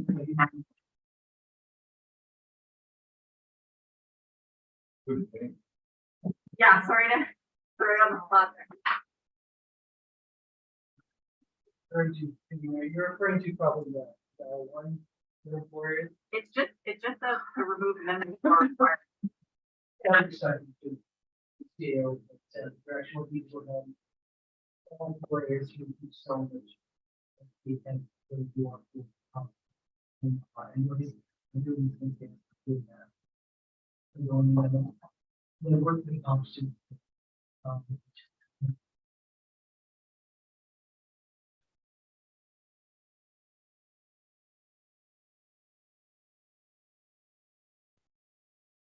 Please not open up your.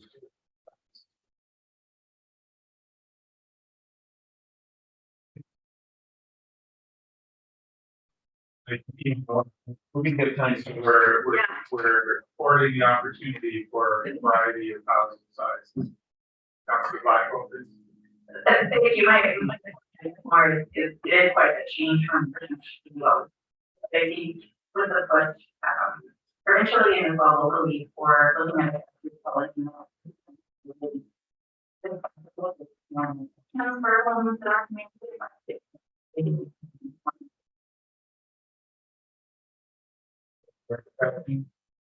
Favor of the motion. Opposed? Carried. Thank you, staff, for listening. Administrative Municipal Affairs and Ministry of Housing request priorities of the Affordable Housing Task Force recommendations. Need to move respectfully to council direct staff to prepare a response to the Ministry of Municipal Affairs that shares the top 5 recommendations identified by staff in consultation with Bruce County, by Councilors Hinchberger and Blackwell. Questions, comments? Please. Thank you. I really like number 5, recommendation number 33. That is 5. This, I think that's long reduced one. Please. Thank you. Wanted to know letter directed to the also I appreciate it.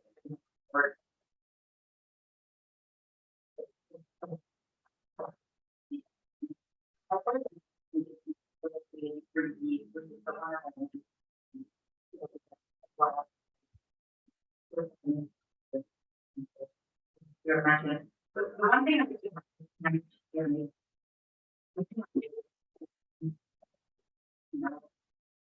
significant need in the community. I think the government will be important. The one thing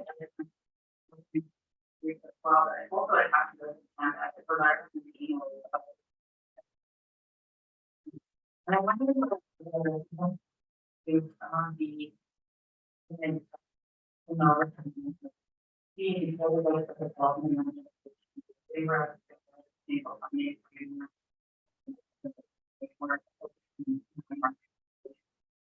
I think it was a really problem. Well, is also the three recommendations to animal for not arrived with years it doesn't be and owners and never come a lot of be far outside your boundary. So I'm wondering whether there's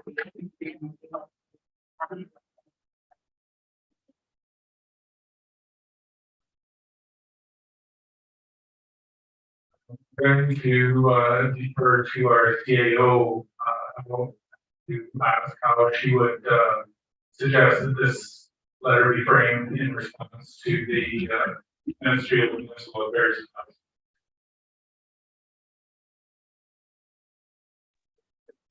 Sorry, I did not catch Councillor Blackwell's comments, so I apologize, but I'm not in a position to respond. So so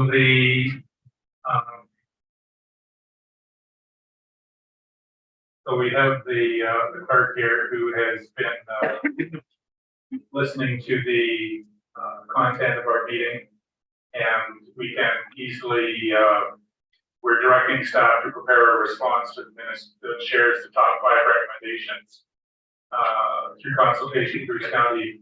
There's likely opportunity to share the top recommendations.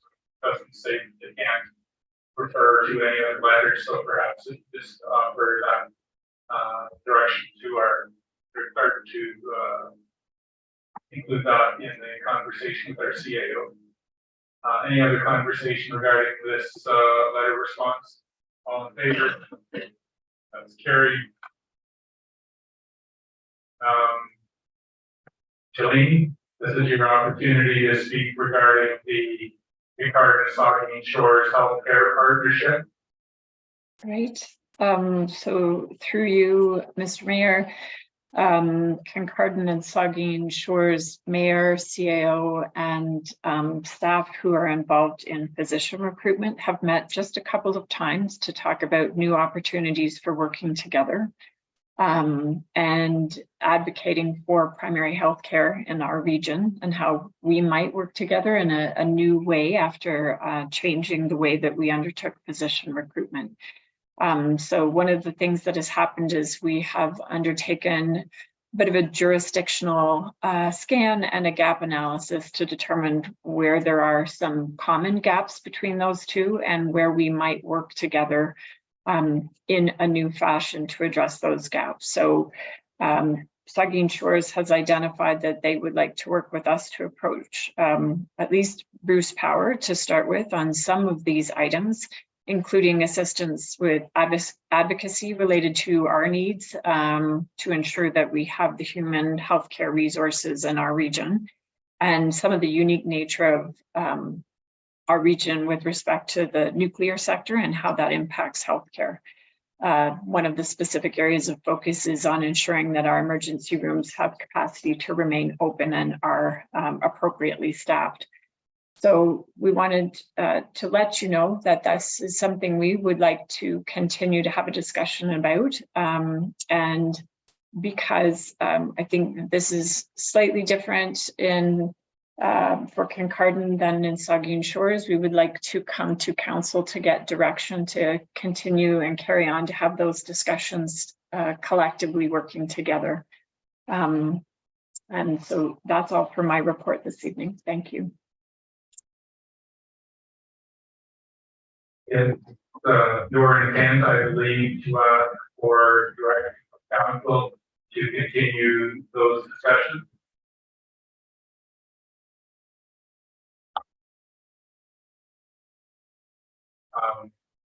Councilor Kennedy. Yeah, just the one, no, that's good. Then, you know, we had to rebuild the release. I really believe there's other opportunities like we power for the work company.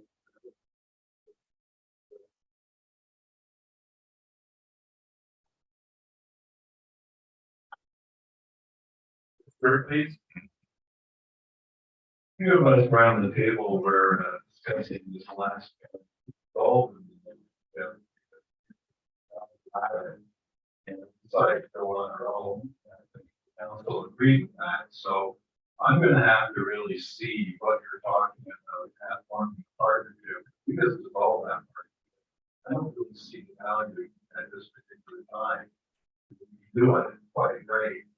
We're somewhat successful in going home. So I don't want to see a lot of time. So I'm not too supportive of this at all.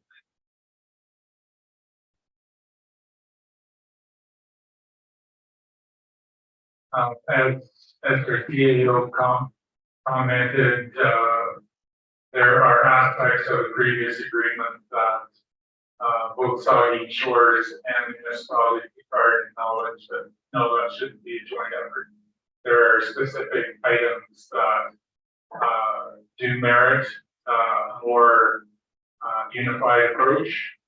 And it is our staff's recommendation that they just be provided opportunity to have a conversation with some other community partners regarding healthcare provision in our municipality. So I would look for a consensus, I suppose, motion. I don't care whichever way you go to direct staff to continue the conversations with our community partners in that regard.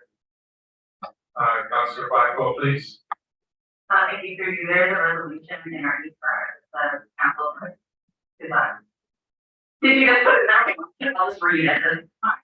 I'd like to put forward a resolution, council director, mayor and CEO to continue working with Saugeen Shores.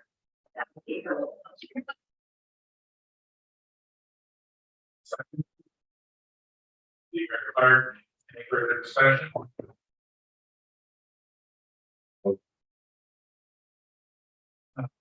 Okay, Councillor Kennedy, please. Yeah, I think, we moved to the last term, certainly moving forward. Together on the city. And that's.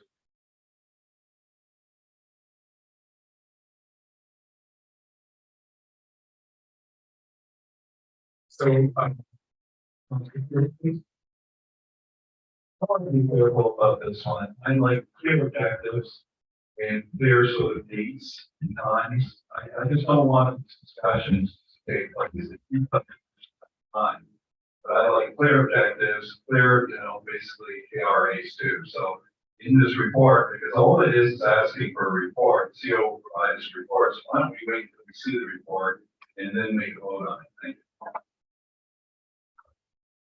So Councillor Stewart has asked for a recorded vote regarding the motion to work with Saugeen Shores to, I'm sorry, can you read the, I think it's not good. That's next CEO work with Saugeen Ready? Stewart? No. No. Blackwell? What? Oh, wait. Kennedy, Yes. Steinhocker, Yes. Kavanaugh, Yes. Blackwell, Yes. Clark, Yes.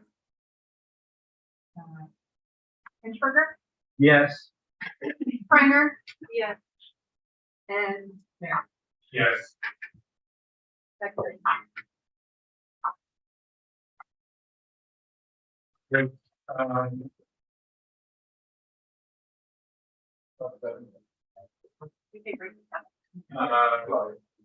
Would you like a break?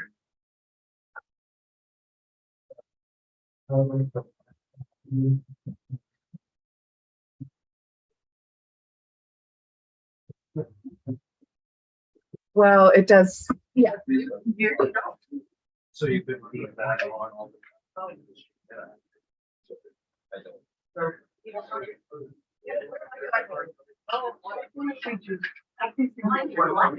You're right. I don't. Well.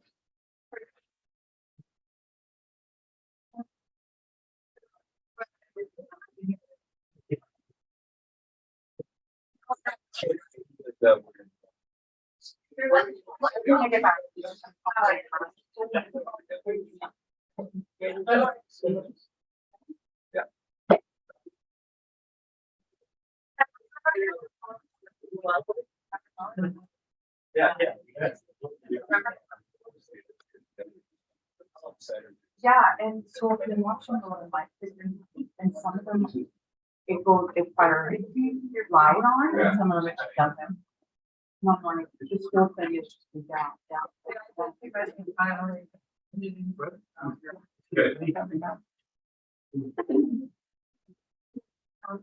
Oh, shoot.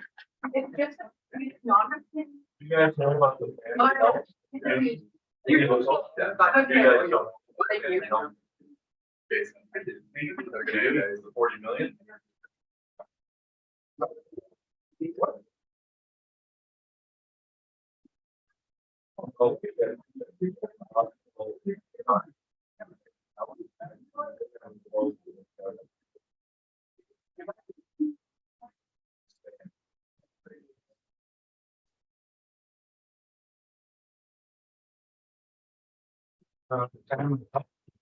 Yeah, bank account unit. I do all the other stuff. Main reason why.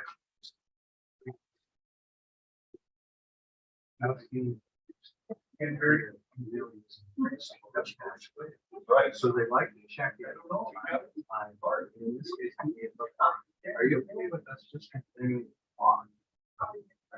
On certain things too. Right. They're saying that they recognize certain ordinance. They want to have a, they might be. But the problem is that one is get started. I have no problems in talking about all other things. But all you're doing here is we're not directing her to talk about anything except healthcare. If she comes back with anything else, she needs to get permission from us. All we need is give direction to healthcare. We've already talked about it. We dissolved that contract for obvious reasons. I mean, you guys weren't here, but it's obvious reasons. We all agreed to it. So I hear what we're looking for. I don't need to spend a lot of time doing something that we're not supposed to be doing in the first place. Sorry, guys. No, Jill wasn't here, none of them. The only one here was Doug. Were you here when we solved that contract? No. You got 6 months? Yeah. Thank you, Michael, for providing that list, because I never saw that. It's never really been displayed. It's just a link. But boy, that's everything. Including the kitchen sink. What happened? I think we actually demonstrated tonight. We're gonna have some. Smaller parcels.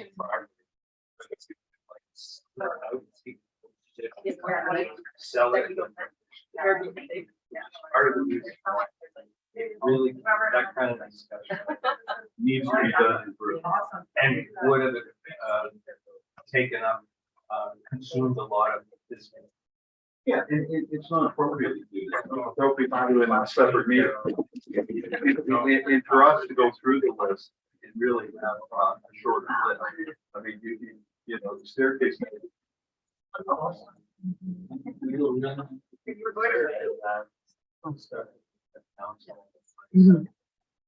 Right, nobody, don't come and. The next slides, I think are the, this most. In some ways. Well, no, there'll be a lot of properties. No, it must be. I don't know, when it records in here, it seems fine. Maybe we'll have to post this one, I don't know. What is the appropriate thing?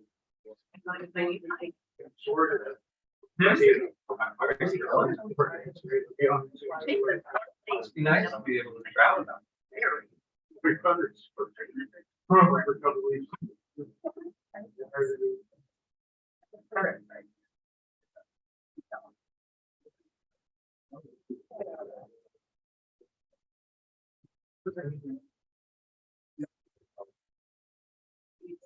Okay. And Okay, folks, well, by order.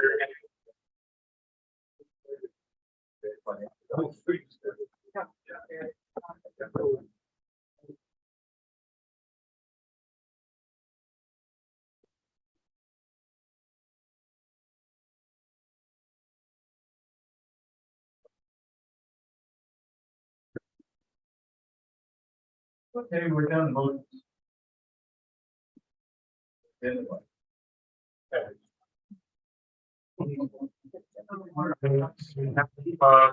this evening, to notice the motion 75. First one here is by Lance Simon, very second by Franker.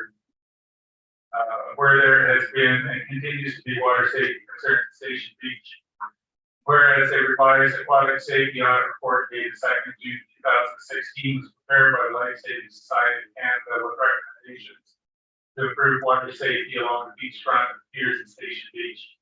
Whereas staff had recommended and previous councils had chosen to implement several of the recommendations in the report. Now therefore be it resolved, the council directs staff to ensure the following recommendations agreed to by previous councils have been implemented per the specific suggestions contained in the report and are reported by the 1st of October 2023, with particular emphasis on 1, the no swimming zone.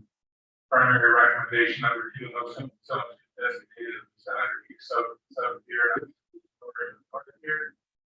Secondly, the secondary recommendation, your signage, no swimming warning, strong currents. Signage should be installed on the floor of pier or on vertical signposts along the lake, power posts of both piers. Safe swimming area, primary recommendation. Swimming area intended for use by patrons should be clearly designated through signs, flags, and play markers. 3B, existing rip current safety signage. Simplified rip current signage provided at each access point and other locations on boardwalk. Sufficient signage should be located such that the warning information is visible to patrons approaching signage into the waterfront parking lot areas. Further, the council directs staff to complete assessment and report back to council by the 31st of December 2023 that actions necessary to implement the following: upgrade current exit points piers, i.e. the ladders, including use of ladder extensions. Such assessment include required work, cost, make necessary repairs, purchase additional ladder extensions. Secondly, improve the signage associated with life saving stations on both piers to include a listing of the equipment sign at these stations, in addition to what to do when equipment is missing, instruction on where to locate the equipment. 3, repair the existing falling damage to the concrete decks of both piers or make 100 mm wide yellow strip along the perimeter. Further, the council directs staff to review, revise, and require and present to council by the 1st of March 2024 the instruction program that ensures all efficiencies. Anyone will be identified and addressed. And further, the council directs staff to report on the status of aquatic safety measures and Station Beach annually report for each year. Very much.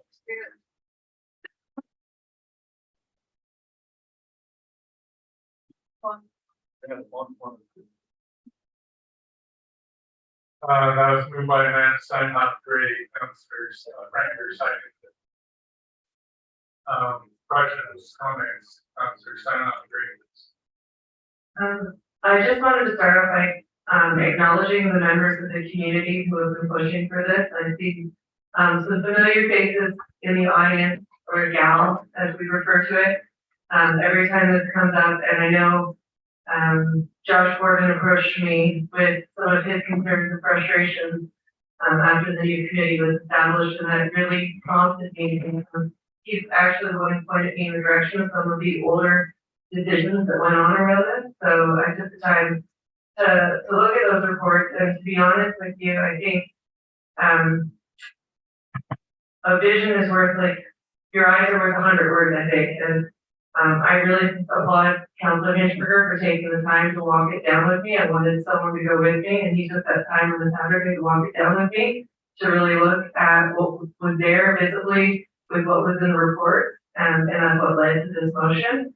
And I believe that he did that along with a number of other councilors, and I know that our staff, everyone with other staff, are going out and walking it down too. And I believe that this is really important. Life is fragile. You don't get a lot of second chances. And anything that we can do to prevent something from happening, we have to take the steps to do. Do I think this will prevent everything? No. But I think it's a move in the right direction. And I think keeping that committee alive to look at how effective this motion is. And I would really challenge the committee to think about creating a living memorial. When you have a story that touches you, if we looked at the story of those victims, I think that's what resonates with people, not a sign that says there's a rip current here, but a picture of a 16-year-old or the different people we want. I'm sorry, anyway, it's really important to me, is all I want to say. And I think this is a start in the right direction, but there's a lot more that can be done.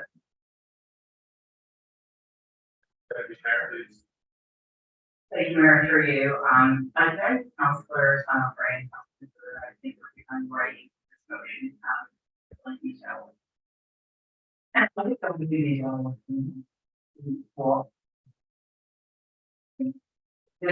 there's some disappointment earlier recommendation. And there's no doubt that there are things that need to be done.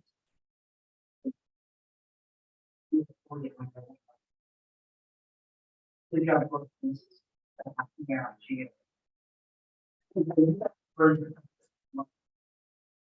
So, depending on the motion, I think I would be interested to take care from staff about timelines, because that's really, I think, where my mind shifts, is to no disagreement for me that this needs to be done.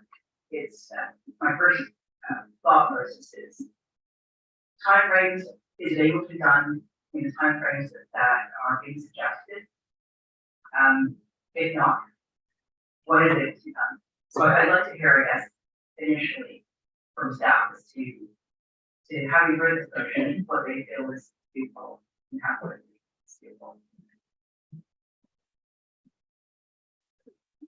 I definitely would like to comment this evening regarding feasibility of the timelines proposed, or is this an issue that would take some more consideration? Please.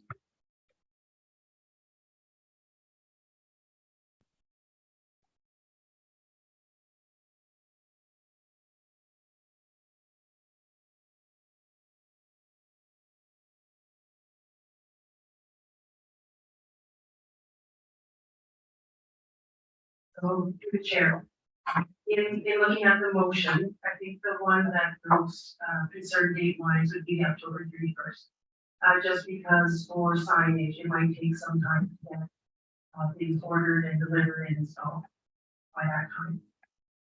The others, the December 31st, looks doable. We should make staff can make work. It's just some of the ones are October 31st.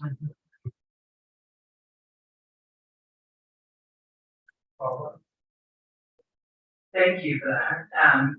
Is there any, and I appreciate what you're saying about the delivery sign, but some of it seems as though is effectively just like the signage in the text on the air, but irrespective, I just wonder whether or not you were suggesting, or you have a suggestion as to what maybe more realistic time frame that.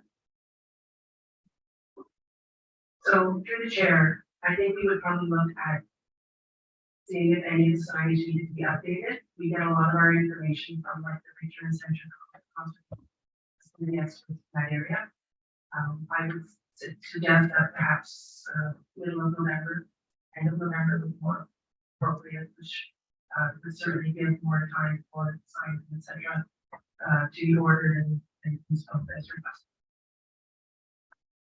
Or just a quick follow-up. That's very helpful. I mean, when I go down there, one of the things that perhaps start being noticed is that it's just not clear that the notes will be out, which is very concerning. So, don't know whether or not all the signs can be next lines, or whether there would be ability to do them staggered. But I think, from my perspective, having something indicating very clearly when it's slowing down.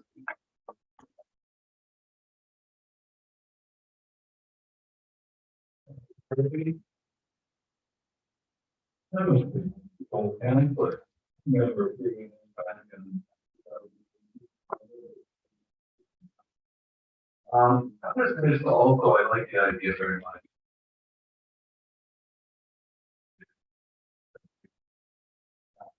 But, what I'd like to know is how this impacts the ad hoc. Are we going to pre-approve this and then ad hoc committee, shape people want? Is that what you envision? Okay. Thank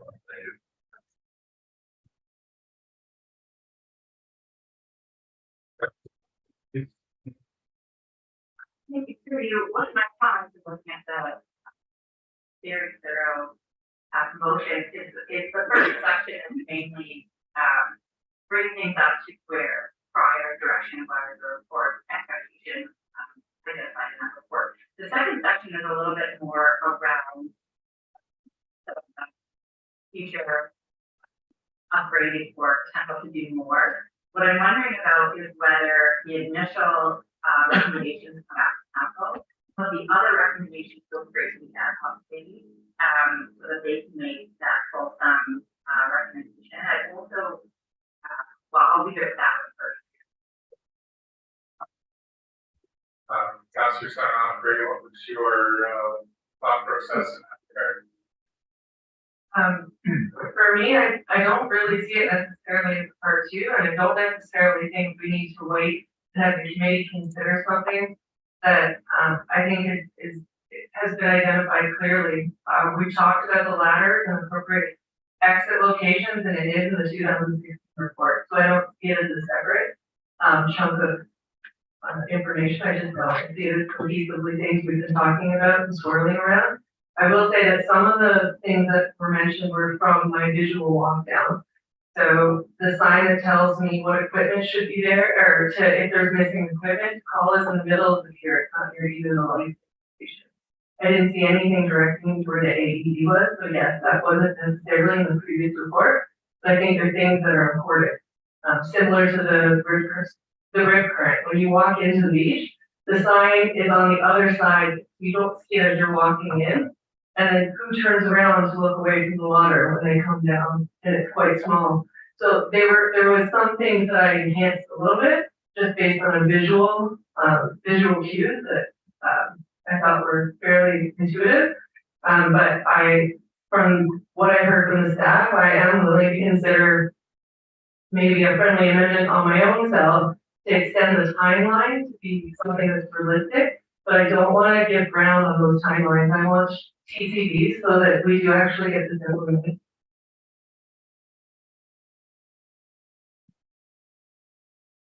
Councillor, can you please?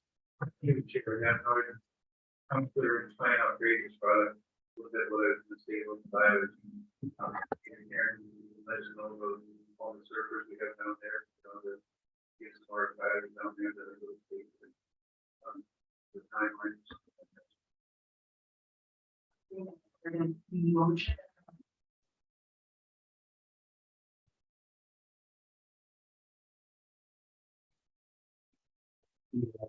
A couple of points. One would address Grace.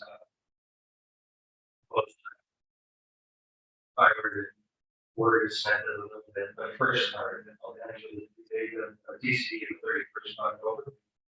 You simply insert that we resolve that council directs staff to make best efforts to ensure the following recommendations, et cetera, needed by 31st October. The other thing I'd address Councillor Blackwell's comment of the committee. This report, although prepared for council, would be a bit.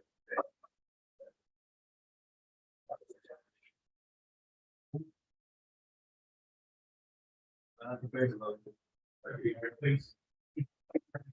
On council interest point, I'd rather have a date for it to be completed afterwards. So I think if what we're hearing is be done in November, I think we next week and perhaps this whole practice efforts.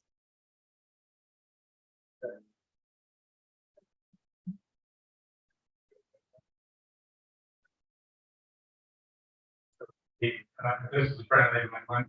Give me a Uber. What is the date? Oh, I think somebody else. November 15th. Seconder for that friendly amendment, Councillor Stewart. More discussion about that friendly amendment? All in favor? Okay. So just from my perspective, we had implemented an ad hoc committee to make recommendations regarding peer safety. And what we have done, if we move ahead with this, what we've done is basically made like there's why bother going through the process of why bother with the implementation, why bother with if you're taking the and it's not wrong to take the recommendations of previous board. I'm not saying that, but it's like we have a plan forward and then we turn the plan upside down and say, well, we don't need the committee anymore. The first responders and the stakeholders really don't have anything. So I do not see it as a particularly you're taking course.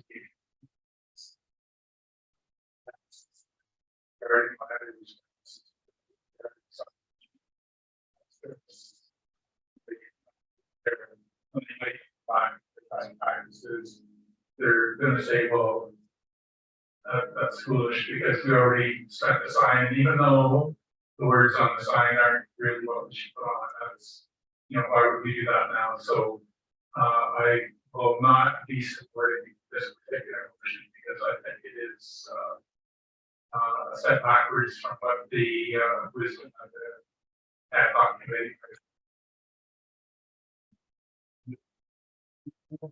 Yes, yeah. The applications are.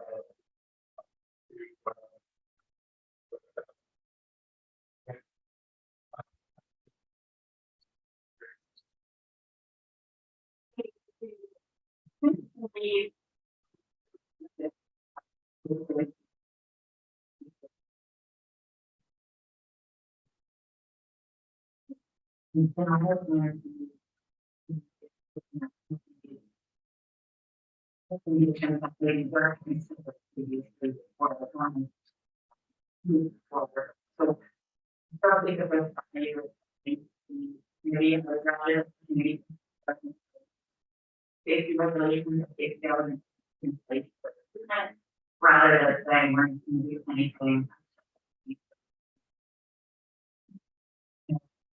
And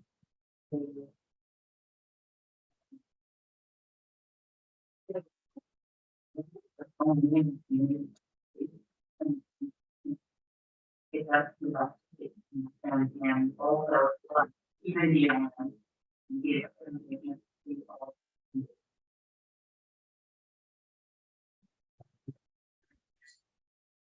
Thank you through you, Sharon. I was going to say something, you actually did a better job at, thank you. But what I would say is I think the committee is still very important because I do believe this is like a minimum that we've been trying to get to, that we need to finish establishing, and the committee can then look at the effectiveness of what we've put in place. So that we are ready for when the next food season is upon us. I would really like to see that committee being the voice of reason, looking at how effective what we're trying to implement is, and where we can improve upon, so that it's a true continuous improvement model, because safety is always an effort. It goes on. It goes on. Okay, so you heard the motion, moved and seconded. No?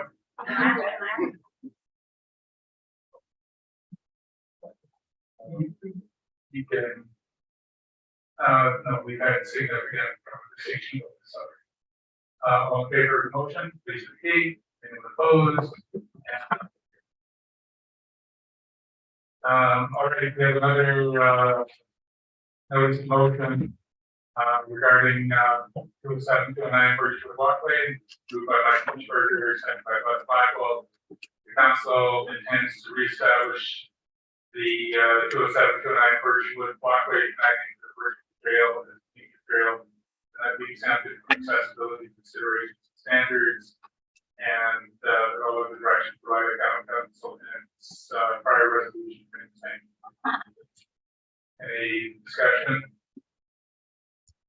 Stewart, please. Thank you, and through you, I would like to just add, I need a timetable for this. We keep talking about this and it's gonna slip into 24, so here's a timetable. I'll let the person.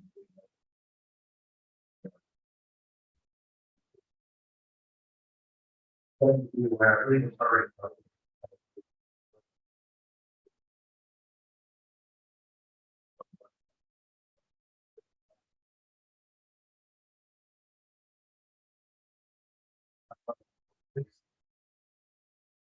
The word consideration. Or you have. So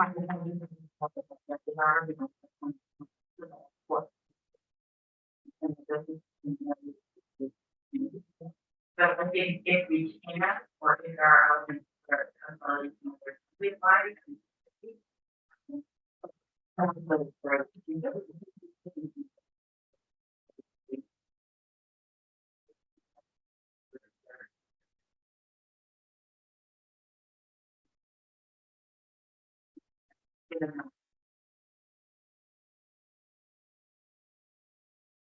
Yes. Is there a minute? Sorry, I was gonna say, can you take out the word standards, the considerations from the. Well, you're gonna show your suggesting. What do you want to do, head on or, record before we see that? Okay, I just wanted to be sure. Okay, so you're amending your wording, right? Would you, so I think, got a moment, what is the intent of removing the standards? So the intent of removing the word. Oh, you're right, I want to consideration. I'm sorry. What I'm wanting to say is that I don't think that any how the assessor standards or faculty. Other things.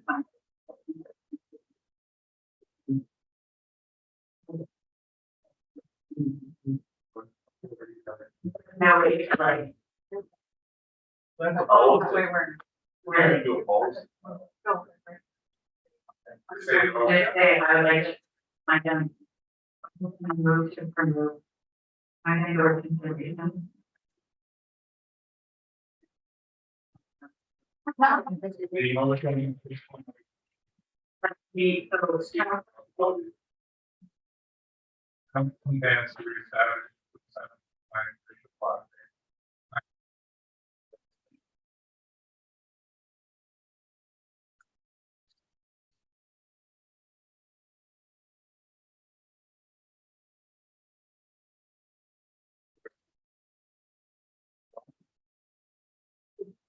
The example for is there a second here for that moment? Is there a second here for that moment?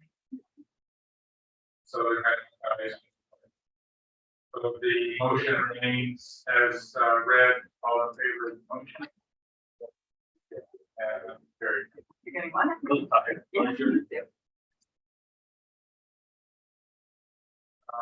Okay. We have the motion as presented by Councilor Stewart. There is a water testing for drainage pipe on Pine Street, moved by Councilor Stewart. The council approved a water testing. The end of the drainage pipe across along Pine Street.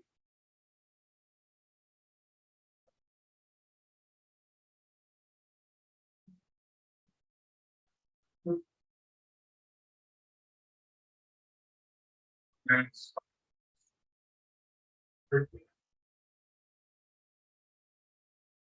Thank you. Why you brought this up is that,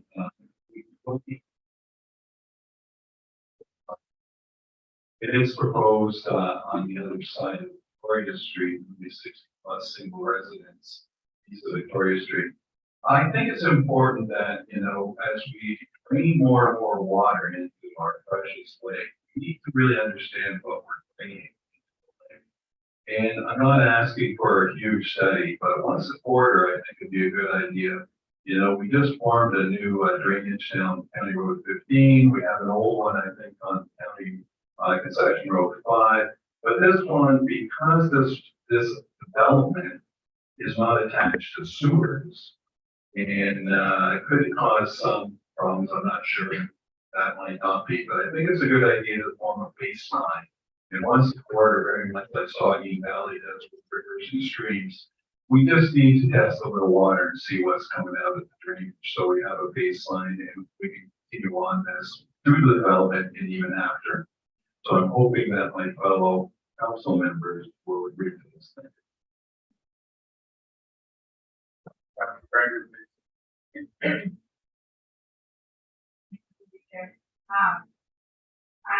think that for the opportunity, consider started on the students like however, I'm curious how much cost of the program or students I didn't say, right? So I wanted to see things or there any No, so setting on to consider costs.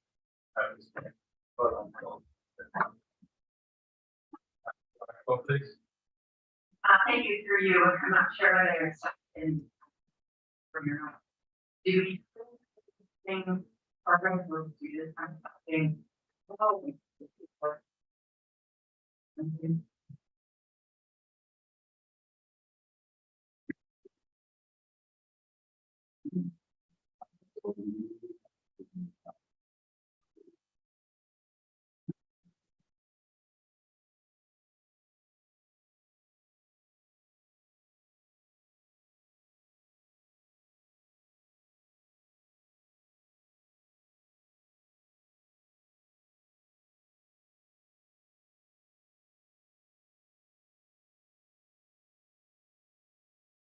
Please.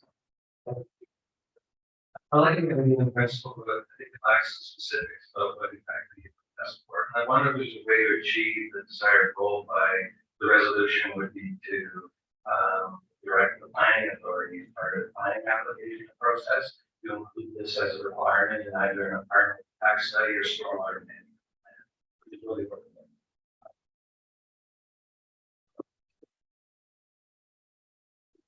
is. Please.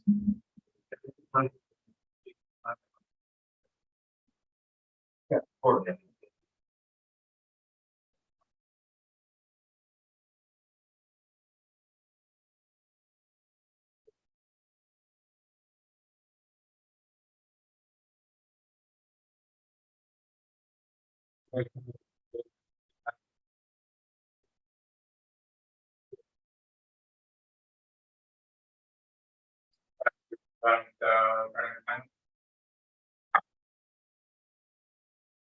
Clerk, any more discussion?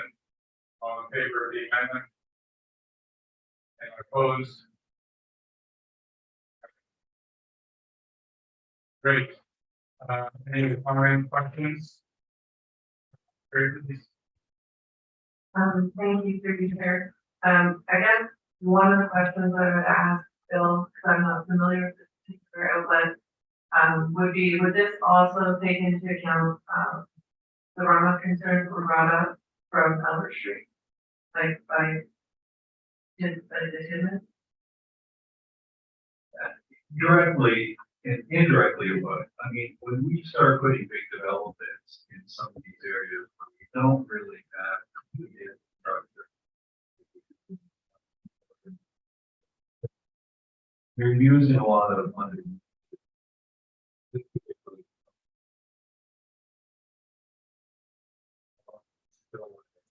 I think it's important because I know the people in ask. Thank you. I'd like to know. Use this.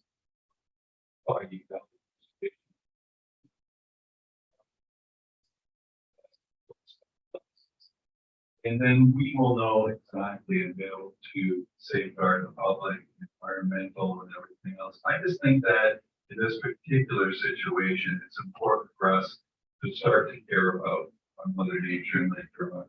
And it's not a huge cost, you know, but I think it's important that we show some initiative that we'll be trying to protect our lake. Thank you. And this is through the chair, just a question in general to staff, as I would generally support anything that making things safer, but there must be a reason why the standard isn't as always part of us running the right plan. I was just wondering as to why the standards are the way they are. To that point, there are several options to the outcome of this vote. The capacity that's been presented and defeated, it would seem to be a reasonable request. Or the best for parameters. What we say, like we're not going to find an answer. What happens if we find that we start running on fight now? What happened? Like there's so many things that we just do not know. Is this a new policy that we're going to implement, that we're going to start testing as opposed to every range fighting along the municipality? Like there's enormous questions that go along with this proactive motion. So council, I would offer consider very carefully the direction we want to take right now, because it seems like simple motion, but we don't know we don't know what we're testing for. And it's difficult to make the motion and then figure it out going backwards to get it right. So I think we would be wise to consider our forward steps here. Councillor Blackwell and then Councillor Sue. I'm not necessarily opposed to the motion. I think one of the things we I think that development hasn't been forward yet, so it's not like this necessarily going to change in the immediate future. I certainly think that it would be something that I would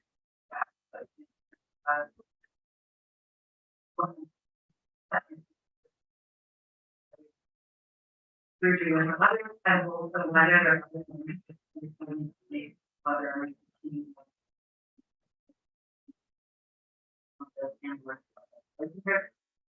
for me too much unknown. Everyone is I'd rather amend it.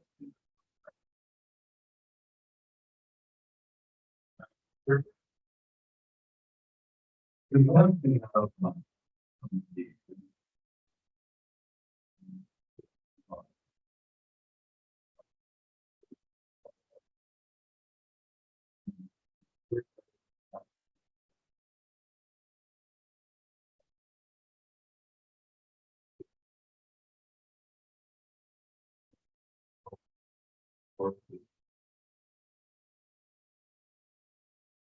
so this is just the start of a program.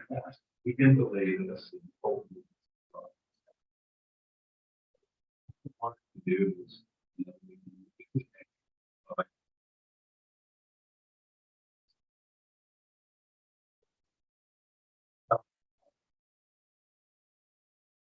it's a fairly simple operation. We seem to want to have a big policy on everything. Yes, if we find this one particular grant, it shows us some interesting things, then it needs to come back to council, and then we might need a policy right across the municipality, but that's not complicated. You're looking at $100 for it.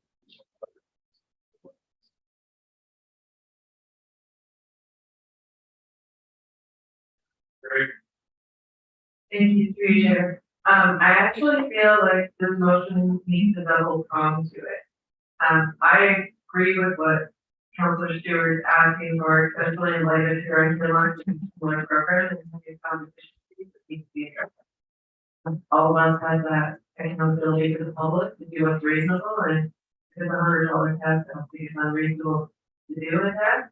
But I do think that we need to actually make it a little more concrete. So I know I would suggest friendly amendment of we complete the testing, so let's say, like on this particular location, the first quarter, like we do the quarter, but staff comes back based on the findings and we decide what our overall program wants to be for this type of work. So I think it needs to come back, even if we approve the initial piece to it. I do think that it might need to be expanded. So I think it's worth taking a level pronged approach to go forward with the testing to know what we have as a baseline, and then come back As a council and as staff report back to us on their findings and recommendations on how we should proceed based on the. It's,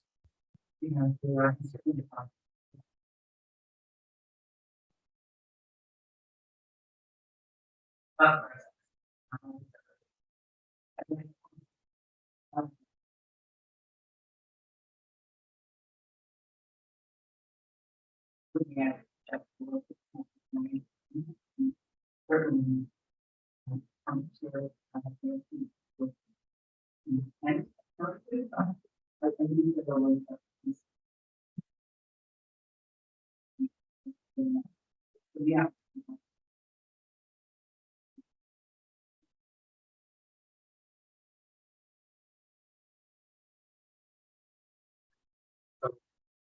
once again, we have options to vote.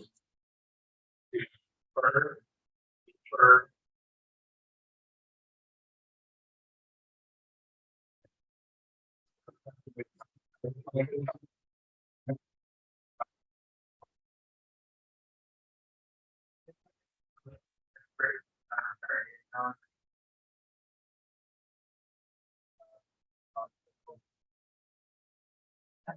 Any second for that motion? Deputy Mayor Clark, all in favor? That's carried. Okay. 2023 budget amendment bylaw. Peter Hoover and seconded that the 2023 budget amendment bylaw needs to be ready for second. 2023-167 Hoover and seconded. Councilors Kavanaugh and Clark, Deputy Mayor Clark. Is there any discussion? Councilors Burt, please. Thank you. I'm trying to make this quick as possible. We're actually approving an over budget of 271,006. That is correct. Okay, I added a whole lot. Was in Excuse me, just kind of, Clark is just verifying. Overall, so everything that this is just the official, you folks have already approved this through resolution earlier. I agree, and I understand that, Amy, worked out the 271,356. Do we know what we saved budgets this year? We don't seem to have that number. We seem to have a little ratio. That number likely won't be confirmed until the audited statements combined. Good. In part of the report that we saw here in bylaw, total capital property on departments, we still have about 5.8 million material. So I'm hoping that we're going to start looking at this stuff when we go through our capital budgets. That's a lot to carry over. And we seem to be carrying over more and more every year. Maybe we need to really take a serious look at this. Thank you. Any further questions? All in favor of the motion? Anyone opposed? That's carried. All right. We have the motion to pass the bylaws. Just like a consent agenda, if there's anyone that needs to pull that.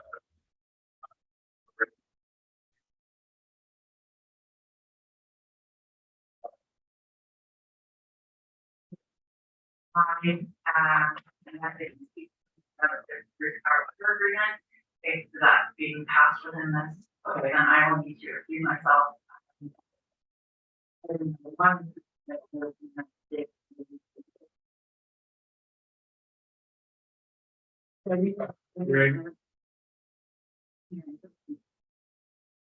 Yes, I would also like to declare community here. I remove the one bylaws passed or Bruce our water. Franger.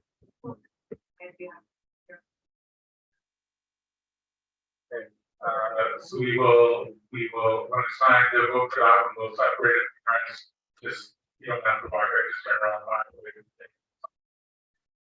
So I'd like to need a mover and seconder that the following bylaws are hereby written for second, third time on class. This 11th day of October, the Livingston Group Indemnification Agreement bylaw. The number Ontario Limited and the consultants internationally from subdivision agreement and award tender, tractor fire. So that's, yeah, critical company, medical emergency by law. Moved by Councilor Stewart, second by Councilor Inchberger. All in favor? Yes. That's carried. We also have the Bruce Power Water Committee mover and seconder to approve Councilor Kennedy at the Park. All in favor? That's carried.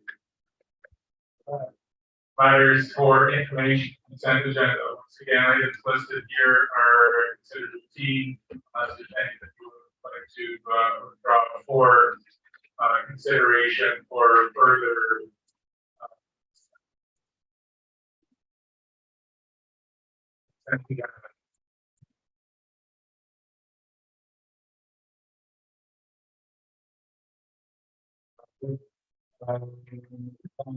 Recommendations.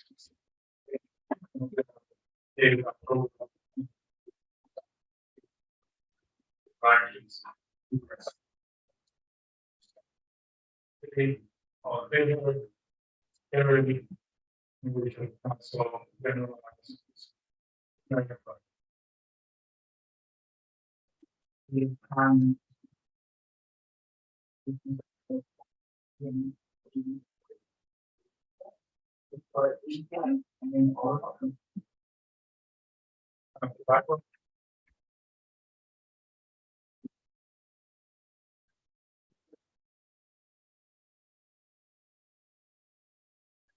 Here's the week is local government week, so anyone who.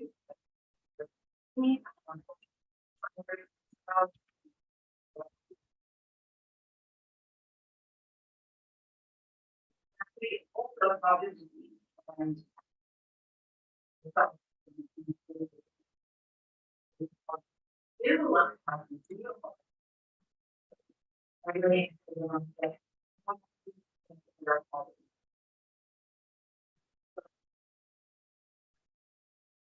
Yep, there's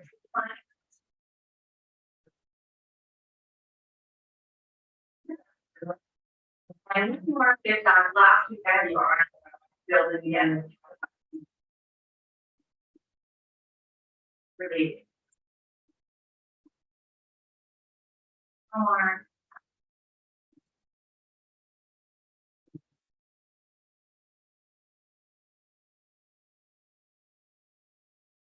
Please. Thank you very much. I have nothing, I'm listening to, Chairman Keith and that organization program.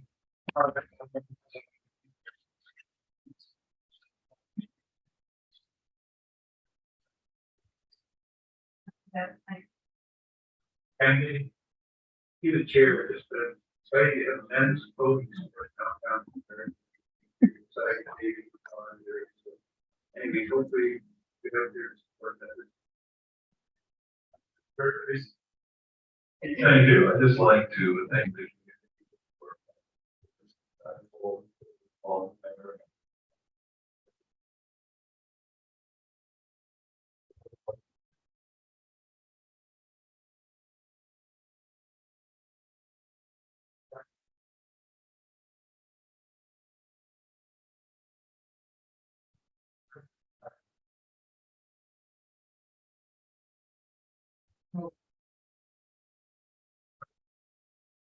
Thank you for reminding me that. Just a reminder of Shiverton. So Shiverton is an all ages Halloween fundraiser, event for the Rose Hope Foundation.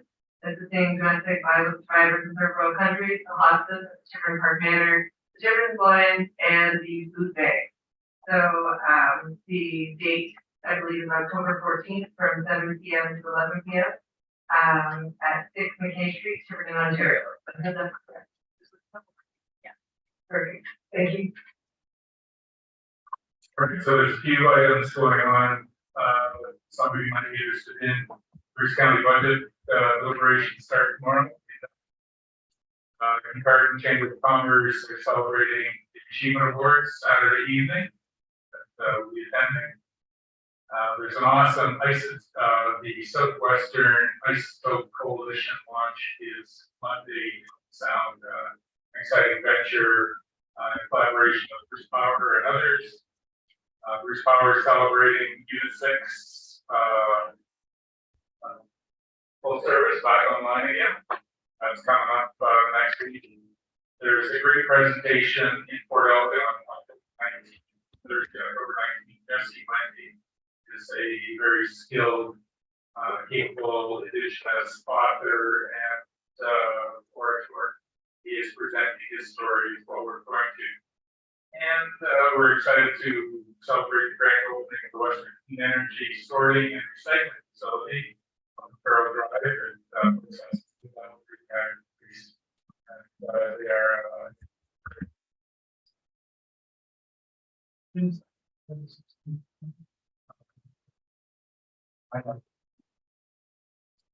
okay.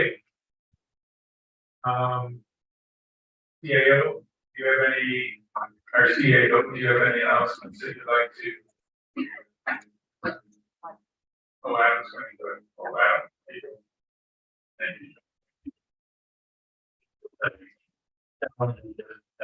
So, you have quite this, so I did share with her that, King Street, we're intending to, that's traffic, particularly traffic, as the vendor Friday this week. So that's just King Street, but, from Durham, south of the land.